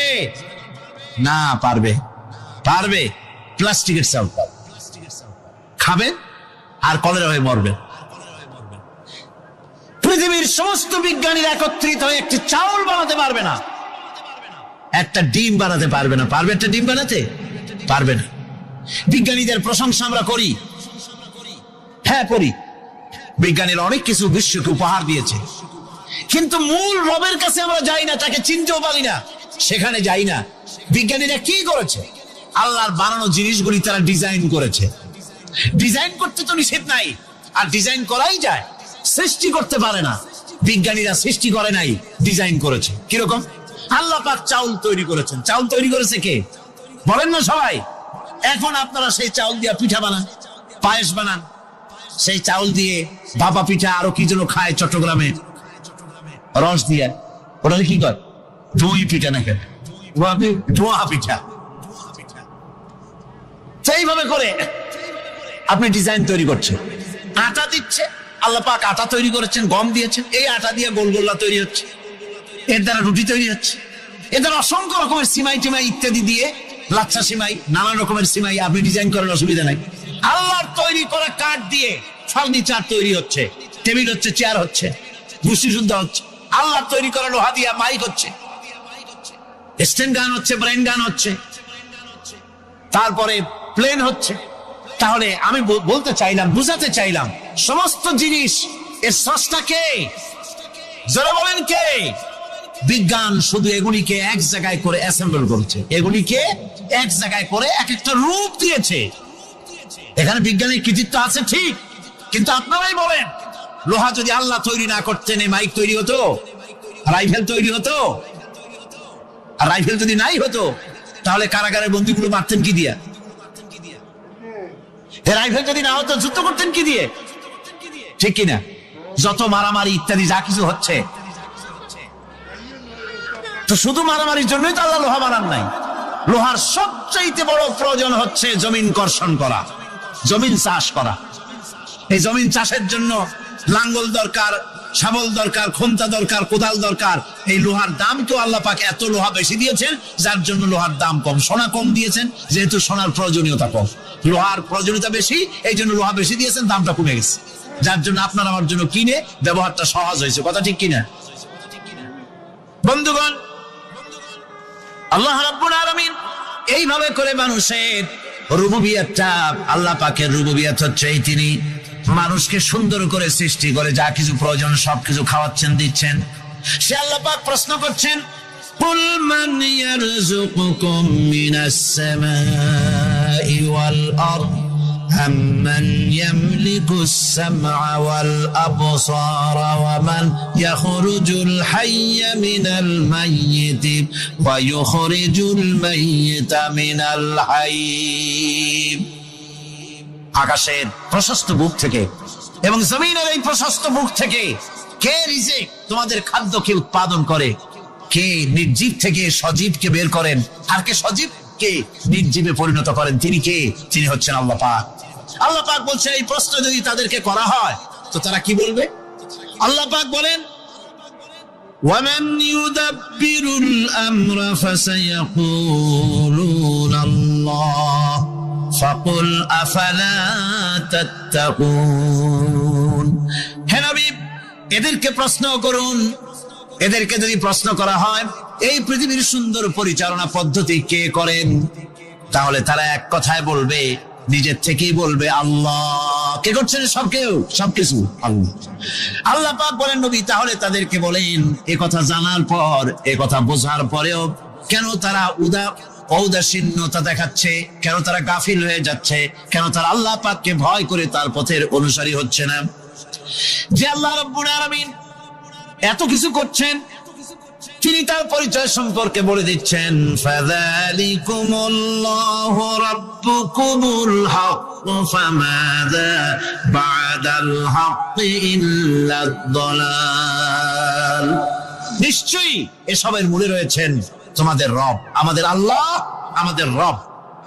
সুতরাং উজ্জ্বল সত্য প্রকাশিত হওয়ার পর গোমরাহি ছাড়া আর কিছুই বাকি থাকে না।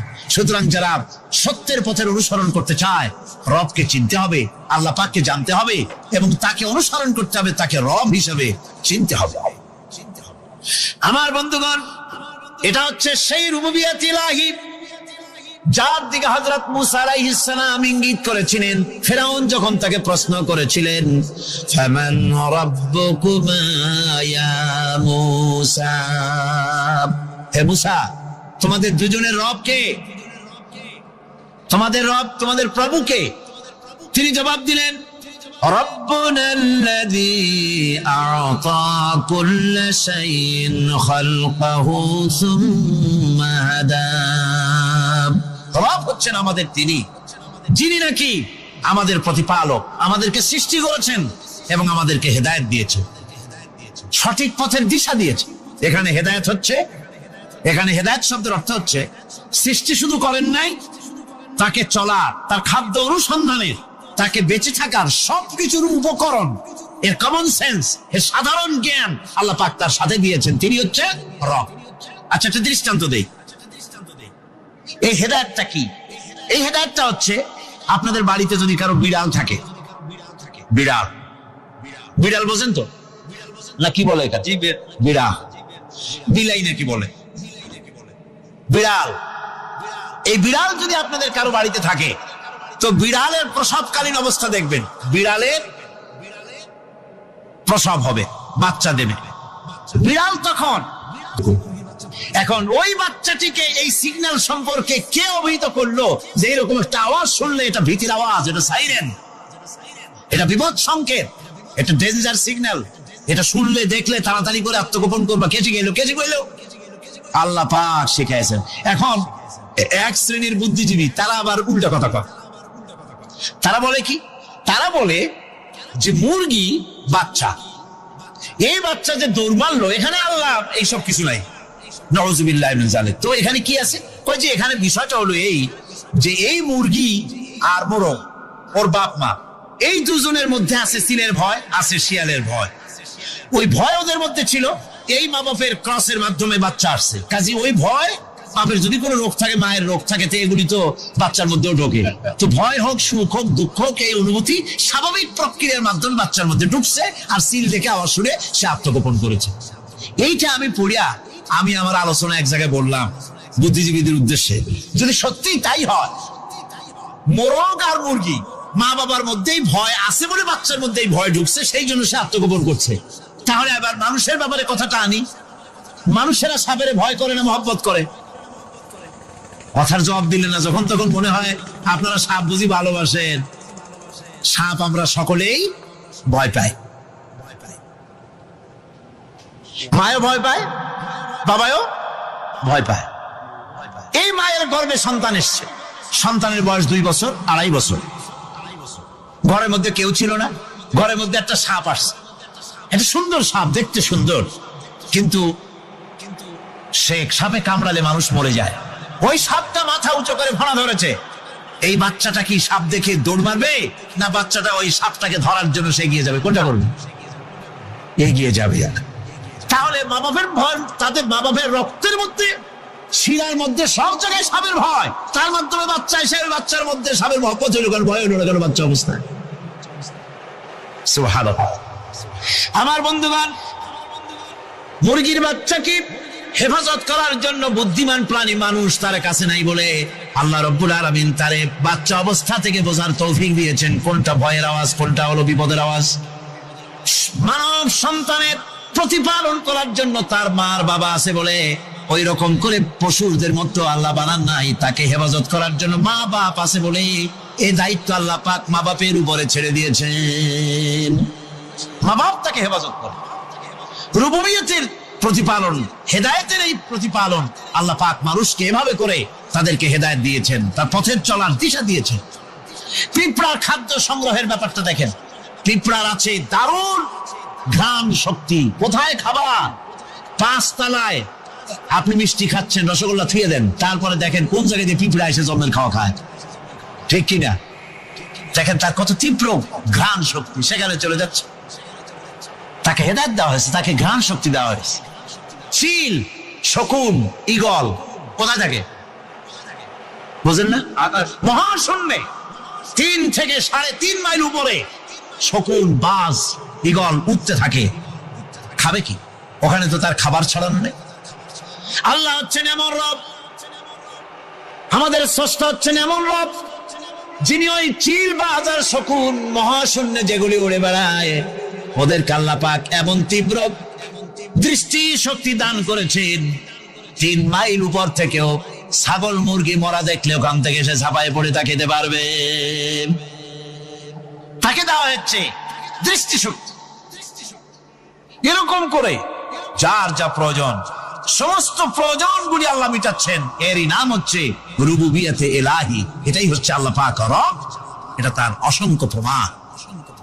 সেই জন্য আল্লাহ পাক বলেন আলহামদুলিল্লাহি রাব্বিল আলামিন। পড়েন সবাই আলহামদুলিল্লাহি রাব্বিল আলামিন। সমস্ত প্রশংসা হচ্ছে আল্লাহ পাকের জন্য। কোন আল্লাহ? প্রথমে তো আল্লাহ বললাম, তারপর বললাম রব, এখন বলা হচ্ছে কোন রব?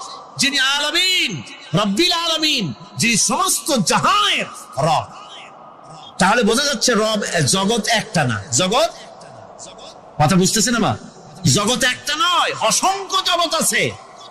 বহুমাত্রিক জগতের কথা এখানে আল্লাহ পাক বলছে। আমি এই জন্য বলি যে কোরআন হচ্ছে বিজ্ঞানের উৎস। কোরআন বিজ্ঞানের কি?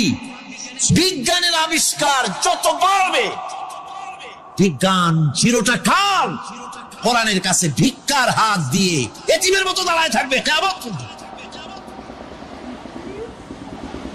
আজ পৃথিবীর বিজ্ঞানীরা বলছে জগৎ সম্পর্কে, আমরা মনে করছি পৃথিবীটাকে, আমাদের কাছে জগৎ 2টা। কয়টা জগৎ? একটা জগৎ হলো এইটা, ইহ জগৎ আর পরজগৎ, এছাড়া আর কিছু জানি না। এই 2টাই জগৎ আমাদের কাছে। এখন দেখেন বিজ্ঞানীরা কি বলছে। বিজ্ঞানীরা বলছেন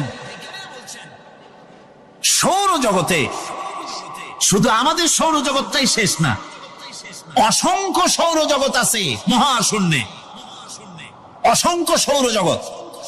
পৃথিবীর প্রতি 4 বিলিয়ন মানুষ যদি এক একটা সৌরজগৎ দখল করে, তাতেও সৌরজগৎ শেষ হবে না। আরো সহস্র সহস্র বিলিয়ন বিলিয়ন সৌরজগৎ আরো ফাঁকা পড়ে থাকবে। এত সৌরজগৎ আল্লাহ সৃষ্টি করেছেন। এই মহাশূন্যে বহুমাত্রিক জগতের কথা আল্লাহ পাক এখানে বলেছেন। এই পৃথিবী একটা জগৎ, এই মাটির তলে আছে আর এক জগৎ, সমুদ্রের ভিতরে আছে পানির তলার আর এক জগৎ, আর মহাশূন্য যে কি তা আপনার মাথায় শূন্য হয়ে যাবে চিন্তা করতে করতে। এই জন্য বিজ্ঞানীরা, বড় বড় বিজ্ঞানী, এরা কিন্তু নাস্তিক হয় না। বর্তমান বিজ্ঞানীরা চিন্তা করে গবেষণা করে খেয়ে হারিয়ে ফেলছে মহাশূন্যকে দেখে, যেখানে আছে গ্যালাক্সি, যেখানে আছে মিল্কি ওয়ে, যেখানে রয়েছে অসংখ্য তারকা। এই পৃথিবীটা মহাশূন্য আল্লাহ যেভাবে তৈরি করেছেন, সেই তুলনায় এই পৃথিবী একটা মার্বেলের চাইতে খুব বেশি একটা বড় কিছু হয় বলে মনে হয় না। পৃথিবী যদি হয় একটা মার্বেলের মতো, তাহলে আমরা যে মানুষ, আমাদের অস্তিত্ব কোথায় চিন্তা করেন। এবার মহাশূন্যে চলেন। মহাশূন্য সে কি বিশাল মহাশূন্য! একটা তারকা থেকে আর একটা তারকায় যদি যেতে হয়, তাহলে সহস্র সহস্র বিলিয়ন বছরের দরকার হবে। কি বছর? এই দুনিয়ার বছর না, আলোকবর্ষ, লাইট ইয়ার। আলো চলে প্রতি সেকেন্ডে কত? 1,86,000 মাইল। এই 1,86,000 মাইলের সেকেন্ড, এর মিনিট, এর ঘন্টা, এর দিন, এর মাস, এর বছর, এই আলোকবর্ষ। সহস্র সহস্র আলোকবর্ষ পার হয়ে যাবে এক তারকা থেকে আর এক তারকায় পৌঁছানো সুকঠিন। এ ধরনের অসংখ্য তারকা আল্লাহ পাক তৈরি করে রেখেছে। সূর্য হচ্ছে পৃথিবীর চাইতে 13 লক্ষ গুণ বড়। এরকম সূর্য বিজ্ঞানীরা এখন বলছে, আগে বলতো 1 কোটি সূর্যের চাইতে বড় তারকা, এখন বলতেছে এই রকমের পৃথিবীর চাইতে 13 লক্ষ গুণ বড় যে সূর্য, এরকম 3 কোটি সূর্য খাইয়ে ফেলাইতে পারে। এরকম সহস্র সহস্র তারকা এক একটা গ্যালাক্সির ভিতরে আল্লাহ পাক তৈরি করে গেছে। এখন মনে হচ্ছে যে এই তারকাগুলি বড় না, এই তারকাগুলির চাইতে আবার বড় জিনিস কি, সেটাকে বলা হয় ব্ল্যাক হোল। সেটাকে বলা হয় ব্ল্যাক হোল, অন্ধকার কূপ। ব্ল্যাক হোল আবার ম্যান হোল বুঝবেন না, কিন্তু ম্যান হোলের ঢাকনা চুরি হয় যেমন। তবে একটা দৃষ্টান্ত আপনি বুঝতে পারেন, রাস্তায় রাস্তায় যেমন অসংখ্য ম্যান হোল আছে, ওই রকম করে মহাশূন্যে অসংখ্য ব্ল্যাক হোল আছে, একটা দুইটা না, অসংখ্য। এই ব্ল্যাক হোল আবার দেখা যায় না, অদৃশ্য ব্ল্যাক হোল। এই ব্ল্যাক হোল গুলো কি? এগুলি কোরআনে কারীমের মধ্যে আল্লাহ পাক বলেছেন, ফালা উকসিমু বিমাওয়াকিন নুজুম, ফালা উকসিমু বিমাওয়াকিন নুজুম, শপথ সেই পতনের স্থানের যেখানে নক্ষত্র সমূহ ধ্বংস হয়ে যায়, ধ্বংসপ্রাপ্ত হয়, কসম সেই স্থান সময়ের। সুবহানাল্লাহ। এই অন্ধকার কূপের, এই অন্ধকূপের কসম করছেন আল্লাহ পাক। সে অন্ধকূপটা কি? সেই ব্ল্যাক হোলটা কি? সেই ব্ল্যাক হোল হচ্ছে ওই যে তারকার কথা বললাম, যে সূর্য খাইতে পারে, 3 কোটি সূর্য খাইতে পারে, এই রকমের তারকাগুলি। যে পিতার পেটে জন্মে এসেছেন, যে নানার কোলে বড় হয়েছেন, তিনি কি এই দৃশ্য চোখে দেখতে পারেন? তিনি বললেন, আমি কুফায় যাব।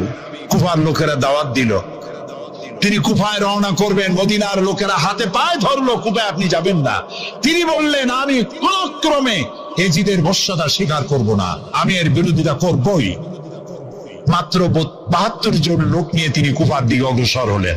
এই 72 জনের মধ্যে 40 জন পুরুষ আর 32 জন নারী আর শিশু। তিনি যখন কারবালা প্রান্তরে পৌঁছে গেছেন, ইবনে জিয়াদ কুফার গভর্নর, তিনি বাধা দিলেন, বললেন, আমার দরবারে হোসাইনকে হাজির করো। ইমাম হোসাইন বললেন, যে ব্যক্তি আল্লাহর আখিরাতকে অস্বীকার করেছে, রাসূলকে অস্বীকার করেছে, আমি তার সামনে জীবন থাকতে যাব না। রাতারাতি ইয়াজিদ 6000 সৈন্য পাঠিয়ে দিল। ইমাম হোসাইনের সাথে লোক কত? মাত্র 72। 6000 লোক কি যুদ্ধ করা লাগে 72-এর সাথে? শুধু যদি মার্চ করে পায়ের তলায় পিছে 72 জন শেষ হয়ে যাবে। হযরত ইমাম হোসেন রাতের বেলায় সঙ্গীদের বললেন, ও আমার সাথীরা, ইয়াজিদ আমার শির চায়, আমাকে চায়, আমার সঙ্গে থেকে তোমরা তোমাদের জীবনকে বিপন্ন করো না, তোমরা সবাই ফিরে চলে যাও মদিনায়। সাথীরা বললেন, ইমাম, আজকে যদি আপনাকে ছেড়ে জীবনের মায়া নিয়ে মদিনায় ফিরে যাই, আর আপনার যদি শাহাদাত নসিব হয়, তাহলে কিয়ামতের দিন আল্লাহ নবীর সামনে আমরা কি জবাব দেব? আমরা আমাদের জীবন দিয়ে আপনাকে পাহারা দেব। সকালবেলা যুদ্ধ শুরু হয়ে গেল। জোহরের নামাজ আসতে না আসতে 40 জন পুরুষ শাহাদাত বরণ করলেন। এখন একজন পুরুষ বেঁচে আছেন, ইমাম হুসাইন। তাঁবুর ভিতরে স্ত্রী এবং অন্যান্য মহিলাদের কাছ থেকে বিদায় নিতে এসেছেন। তোমাদেরকে আল্লাহর হাওয়ালা করলাম, আমি যুদ্ধে চলে যাচ্ছি। আমার চোখের সামনে আমার নানাজির দামদার মোবারক শহীদ হওয়া ইসলাম, সাহাবীদের রক্ত দেওয়া, জীবন দেওয়া ইসলাম, খেলাফত মিটে যাবে পৃথিবী থেকে, রাজতন্ত্র প্রতিষ্ঠা হবে। আমার জীবন থাকতে আমি তা হতে দেব না। স্ত্রী এগিয়ে এলেন, বললেন, হোসাইন, জিহাদের ময়দানে থেকে আমি আপনাকে বিরত থাকতে বলবো না, তবে একটি দাবি আছে। এই যে ছোট্ট দুগ্ধপোষ্য শিশু, গত কয়েকদিন হলো ঘরে খাবার নাই, পানি নেই, আমার বুকে দুধও নাই। এই ছোট্ট বাচ্চাটিকে একটু পানির ব্যবস্থা করুন। ইমাম হোসাইন কলিজার টুকরা সন্তানকে 2 হাতে উঁচু করে এজিদি সৈন্যদের সামনে এসেছেন। এজিদি সৈন্যরা, আমার হাতের দিকে তাকাও, এটি রসুলের আওলাদ, আমার কলিজার টুকরা সন্তান। ফোরাতের অফুরন্ত পানি প্রবাহিত হচ্ছে, একটু ফোরাতের কুলটা ছেড়ে দাও, ওর একটু পানি পান করায়। আমার সাথে তোমাদের শত্রুতা থাকতে পারে, এই নিষ্পাপ বাচ্চার সাথে তো কোনো শত্রুতা থাকার কথা নয়। তার এই আবেগপূর্ণ কথা এজিদি সৈন্যদের কলিজায় স্পর্শ করলো না। তারা বিষাক্ত তীর নিক্ষেপ করলো। ইমাম হোসাইনের উঁচু করে ধরা বাচ্চার বুকের ভেতর থেকে বিষাক্ত তীর প্রবেশ করে বেরিয়ে গেল অপর প্রান্ত থেকে। রক্ত ফিনকি দিয়ে বেরিয়ে এলো। ইমাম হোসাইন 2 হাতে আসলা ভরে সেই রক্ত চেহারায় মাখতে লাগলেন আর বললেন, কলিজার টুকরা সন্তান, সালেহ আলাইহিস সালামের উটনির রক্তের চাইতে তোমার রক্ত পবিত্র। হযরত সালেহ আলাইহিস সালামের চাইতে রাসূলুল্লাহর মর্যাদা অনেক বেশি, তুমি তার আওলাদ। বাচ্চাকে কোলে করে নিয়ে স্ত্রীর কাছে গিয়ে বললেন, স্ত্রী, এই নাও তোমার বাচ্চা, ঠান্ডা হয়ে গেছে, এমন পানি পান করেছে কিয়ামত পর্যন্ত পানি পানি বলে তোমারে আর বিরক্ত করবে না। ইমাম হোসেন লড়াই করলেন ময়দানে। বহু সংখ্যক সৈন্য হতাহত করে ফোরাতের কুল উন্মুক্ত করে ঘোড়ার পৃষ্ঠ থেকে নেমে 1 আস্তা পানি তুলেছেন, পানি পান করবেন। মুখের কাছে যখন আকণ্ঠ তৃষ্ণার্ত পিপাসার্ত হোসাইন মুখের কাছে পানি নিয়েছেন, হঠাৎ ভেসে উঠল মনের পর্দায়, একটু আগে আমার কলিজার টুকরা সন্তান এই পানির অভাবে চলে গেল। 40 জন মানুষ বিদায় হলো, 1 ফোঁটা পানি দিতে পারলাম না, এই পানি আমি কেমনে খাই? হাতের থেকে পানি পড়ে গেল। অশ্বের পৃষ্ঠে আরোহণ করলেন, চতুর্দিক থেকে তীর আর তরবারি আসতে লাগলো। ইমাম হোসেন বললেন, থামো, একটু থামো, তোমরা কাকে তীর বিদ্ধ করছো? আমি কি তোমাদের রাসূল মুহাম্মদ সাল্লাল্লাহু আলাইহি সাল্লামের নাতি নই? আমি কি তোমাদের রাসূলের কলিজার টুকরা মা ফাতেমার নয়নের মণি নই? কেমন করে আমার গায়ে তোমরা তীর মারো? উম্মে সালমা, আমাদের মা উম্মে সালমা রাদিয়াল্লাহু তাআলা আনহা, সকাল বেলায় 11ই মুহররম সকাল বেলায় তিনি ঘরে বসে কাঁদতেছেন। কয়েকজন প্রতিবেশী মহিলা এসে বলছেন, মা আপনি কাঁদেন কেন? তিনি বলছেন, আজকে রাত্রে আমি স্বপ্নে দেখেছি রাসূলুল্লাহ আমার বাড়ি এসেছেন। আমি দেখতে পেলাম আল্লাহ রাসূলের চোখ দিয়ে পানি পড়ছে, দাড়ি মোবারক ধুলা মাখা, বুক কাটা বলি। আমি জিজ্ঞেস করলাম, ইয়া রাসূলুল্লাহ, আপনি কাঁদেনি কেন? মুখখানা মলিন কেন? দাড়ি মোবারকে ধুলাবালি কেন? রাসূলুল্লাহ বললেন, উম্মে সালমা, তুমি জানো না আমি এইমাত্র কারবালা থেকে এসেছি। আমি দেখে এলাম বাবার কলিজার টুকরা হুসাইনের শীত মুবারক তার দেহ থেকে বিচ্ছিন্ন করে ঘোড়ার পদতলি, ঘোড়া দিয়ে পদদলিত করা হয়েছে তার দেহ মুবারক। ইসলাম এত সহজে আসে নাই, অনেক রক্ত পাড়ি দিয়ে এসেছে ইসলাম। হযরতে হোসাইনের মস্তক মুবারক ইয়াজিদি সৈন্যরা একটা প্লেটে করে নিয়ে কুফার গভর্নর ইবনে জিয়াদের সামনে রেখেছে। ইবনে জিয়াদ চেয়ারে বসা, সিংহাসনে বসা, ইমাম হোসাইনের মস্তক মুবারক তার পায়ের কাছে রেখেছে। কলঙ্কিত ইতিহাস, কি করে আমি শুনাই আপনাদেরকে? ইবনে জিয়াদ চেয়ারে বসে পায়ের কাছে রাখা ইমাম হোসাইনের ঠোঁটের উপরে লাঠি দিয়ে নাড়তেছে।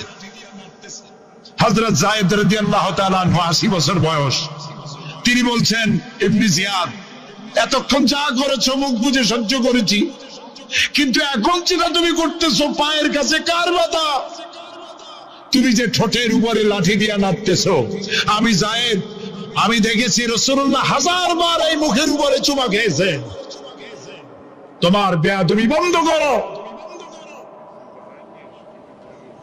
প্রিয় ভাই, সব রাজতন্ত্র নয়, পরামর্শ ভিত্তিক সমাজ ব্যবস্থা প্রতিষ্ঠার জন্য আল্লাহ তাআলা ইসলাম দিয়েছেন, দ্বীন দিয়েছেন।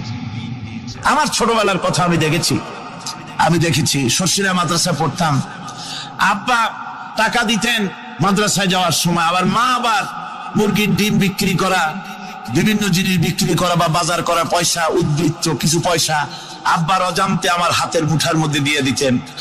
যখন মাদ্রাসার দিকে রওনা হয়েছি, পর্দার আড়াল থেকে দরজা থেকে দেখতাম, যতক্ষণ তাকায় দেখতেছি চোখ থেকে পানি দল করে পড়তেছে। সুবহানাল্লাহ, মা কি জিনিস! আল্লাহ আল্লাহ আল্লাহ। বিদেশে যদি কারো সন্তান মারা যায়, সবার জানার আগে কবি বলতেছেন, বিদেশে বিরাজ্য যার পুত্র মারা যায়, পশু পক্ষী না জানিতে আগে জানে মা। মায়ের কই যার তারে টাও লেগে যা, মা বুঝতে পারে আমার সন্তান তো নাই। ইতালির রাজধানী রোম। রোম প্রাচীন সভ্যতার লালন ভূমি। কোরআনে কারিমে সূরা রোম রয়েছে, এই রোম সেই রোম। এখানের বাদশার কাছে রাসূল করিম সাল্লাল্লাহু আলাইহি সাল্লাম হেরাক্লিয়াসের কাছে চিঠি পাঠিয়েছিলেন, সেই রোম। 12 থেকে 15,000-এর মতো বাংলাদেশি মুসলমান সেখানে আছে। জুমার দিন, যেদিন আমি গেলাম তার পরের দিনই জুমা ছিল, জুমার নামাজ পড়লাম ভ্যাটিকানের কাছেই বিশাল মসজিদ, ইউরোপের ভিতরে সবচেয়ে বড় মসজিদ এটা। রোম ইসলামের দুশমনদের রাজধানী। সেইখানে যখন আযান হচ্ছে আশহাদু আন্না মুহাম্মাদার রাসূলুল্লাহ, আমার অনুভূতির কথা আপনাদেরকে বোঝাতে পারবো না, কি অনুভূতির সৃষ্টি হয়েছে আমার ভেতরে। ভ্যাটিকানের পোপ এক পাশে, কিছু দূরেই ভ্যাটিকান, ওটা হচ্ছে গোটা পৃথিবীর সমস্ত খ্রিস্টানদের কাবা, ভ্যাটিকান। তার পাশেই বিশাল মসজিদ, সেখানে নামাজ পড়লাম। চিন্তার ভেতরে আসলো আল্লাহ রাব্বুল আলামিন তার হাবিবের নাম, তার তাওহীদ, তার সালাতকে কিভাবে বিশ্বময় ছড়িয়ে দিলেন। আবু জাহেল চাইছিল মুহাম্মদ সাল্লাল্লাহু আলাইহি ওয়াসাল্লামকে স্তব্ধ করে দেবে মক্কার জীবনেই। অত বদনাম, সাহের, কাহেন, কাযযাব, শায়ের, নাউযুবিল্লাহি মিন যালিক, কত গালাগালি করলো। আর আল্লাহ শোনালেন, হাবিব চিন্তার কোনো কারণ নাই, ওয়ারাফা'না লাকা যিকরাক, আমি আপনার প্রশংসা বিশ্বময় ছড়িয়ে দেব। সুবহানাল্লাহি ওয়া বিহামদি। রোম প্রোগ্রাম শেষ করে আমাকে তারা নিয়ে গেল, যেটা আমি বলছি সফর কাহিনী শোনাবার সময় এটা না, যেহেতু এর সঙ্গে প্রাসঙ্গিক সেই জন্য বলছি। পাহাড় কেমনে তুলার মতো হয়ে উঠবে তার নজির দেখেছি। রোম শহর থেকে 300 মাইল দূরে, 300 কিলোমিটার দূরে নেপোলিয়ান বোনাপার্ট তার বাড়ি, এবং ওটা তার নামে একটা প্রভিন্স। ভূমধ্য সাগরের পারে ভিসুভিয়াস, পৃথিবীর সবচাইতে বড় আগ্নেয়গিরি। সেটা দেখাতে নিয়ে যাওয়া হলো আমাকে, যে পাহাড়টা পৃথিবীর মাটি থেকে তার চূড়া হচ্ছে 3 মাইল উঁচু। এর 2 মাইল গাড়িতে করে ঘুরে ঘুরে যাওয়া যায়, এরপর আর গাড়িতে যাওয়া যায় না, বাকিটুকুন যেতে হবে হেঁটে হেঁটে। পাহাড়ের উপরে অক্সিজেন কম, বেশ কষ্ট হচ্ছিল উঠতে। জীবনে প্রথম পাহাড়ে চড়েছি জাবালে নূর, রাসূল করিম সাল্লাল্লাহু আলাইহি ওয়াসাল্লামের উপরে যেখানে ওহু হয়েছিল সর্বপ্রথম। পাহাড় চড়ার একটা অভিজ্ঞতা ওখান থেকে আমার কিছুটা হয়েছিল। খুব কষ্ট হলো বাকি 1 মাইল উঠতে। যখন ভিসুভিয়াসের একদম শীর্ষে চলে গেছি, সেখানে গিয়ে আমার সাথে 15-20 জন লোক ছিল। আমি নিজে আল্লাহু আকবার বলে আমার গলা থেকে আওয়াজ বেরিয়ে গেল।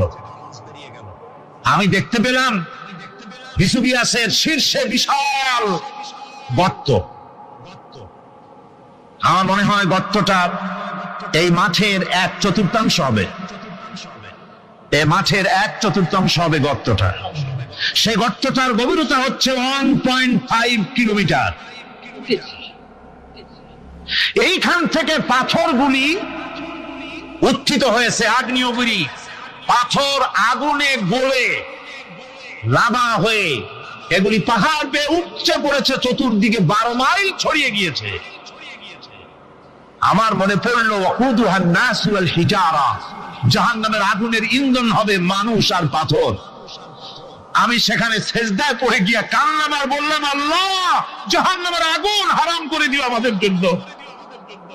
পাথর কিভাবে গললো, গলে পাথরগুলি গলে পুড়ে চতুর্দিকে পড়েছে, আর ছিটকেছে, চতুর্দিকে ছিটকে পড়েছে। সেই পাথরগুলি ছিটকে ছিটকে যেগুলি পুড়ে পড়েছে, সেগুলিকে দূরে সাদা রঙের বলে মনে হয়, কোনোটা সাদা কোনোটা কালো, মনে হয় যেন তুলার মতো হয়ে পড়ে আছে চতুর্দিকে। 1944 সনে তৃতীয়বারের মতো ভিসুভিয়াস যে অগ্নিগিরি, যে অগ্নি উৎপাত করে, তাতে আশেপাশের 12 মাইল এলাকা এফেক্টেড হয়ে যায়। পাথরগুলি গলে এভাবে বিধ্বস্ত করে দিয়েছে। এখান থেকে এখানে জোহরের নামাজ, আসরের নামাজ আমরা পড়লাম, আল্লাহর কাছে খুব দোয়া করলাম। এখনো ধোঁয়া উঠতেছে, এখনো পাহাড়ের ফাটল দিয়ে ধোঁয়া উঠছে। একজন হাত দিয়ে আমাকে বলল যে খুব গরম লাগে ধোঁয়াগুলি। ওখানকার লোকেরা বলল যে ভেতরে এখনো আগুন আছে, তবে সুপ্ত, যে কোনো মুহূর্তে আবার তা জাগ্রত হতে পারে। আমরা সেখান থেকে নেমে এলাম। একটু কিছু দূর গিয়েই সেখানে হলো পম্পেই শহর। এই পম্পেই শহরটা হচ্ছে ঈসা আলাইহিস সালামের জন্মের 2000 বছর আগে এই শহর তৈরি হয়। ঈসা আলাইহিস সালামের জন্মের 179 বছর পর ভূমিকম্প হয়। সেই ভূমিকম্পে গোটা পম্পেই শহরটা পৃথিবীর মানুষের চোখের আড়াল হয়ে যায়, ধ্বংস হয়ে যায়, মাটির তলায় ভরাট হয়ে যায়। আজ থেকে 200 বছর আগে মাটি খনন করতে গিয়ে এই শহর আবিষ্কৃত হয়। পুরা শহরটা খুঁড়ে তারা বের করেছে। 180 হেক্টর জমিনের উপরে এই বিশাল শহর। ঘুরে ঘুরে দেখলাম গাড়ি চলে না সেখানে, পায়ে হেঁটে দেখতে হলো। প্রশস্ত রাস্তা। আজ থেকে 4000 বছর আগের মানুষেরা রাস্তা বানাতে জানতো পাথর দিয়ে, এবং রাস্তার দুধারে তাদের ছিল ফুটপাথ, পানির ব্যবস্থা, নগরায়নের সব রকমের সুযোগ সুবিধা। তারপরে সেখানে বিচারালয়, এরপরে দোকানপাট, বাজার ঘাট, সবকিছুর ব্যবস্থা রয়েছে। বিশাল বিশাল পাথরগুলি দিয়ে পিলার তৈরি করা। ভাবলাম এই পিলারগুলি, এই পাথর আমরা কোথায় পড়ি বলেন তো? যখন কেউ মারা যায় তখন তার কবরে যেয়ে পড়ি, কবরে যেয়ে তারে সাবধান করি, ও গো মানুষ শোনো, এই মাটিতে তোমার বানাইছে, মাটিতে ঢুকানো হবে, আবার মাটির থেকে আবার তোমারে উঠানো হবে গো, সাবধান হয়ে যাও। ও মরি গেছে তো সাবধান হবে কি করে? কথা কয় না। মরি যাওয়ার পরে ওর সাবধান করেন আপনি। আপনি কত বড় ব্যাককল! মরি যাওয়ার পরে আপনি তার যাই বলছেন মাটিতে বানাইস, মাটিতে ঢুকানো হবে, আবার মাটিতে একদিন উঠাবে। ওর তো খেলা ফাইনাল, ঠিক না বে ঠিক? আমি বলি ও যদি কোনোভাবে জবান খুলতে পারতো তাইলে ওখানে আন্দোলন শুরু করে দিত যে এই কথা মানি না, মানবো না, এক দফা এক দাবি, এই কথা হঠাৎই হবে। আবার যদি হাত বের করতে পারতো থাবা বসাই দিত, থাপ্পড় একখান মেরে দিত, এই আমারে এইটা শুনাস কেন, বরং এই আয়াতের আলোকে তোরা সাবধান হয়ে যা, কারণ তোদের এখনো সাবধান হওয়ার সময় আছে না নাই?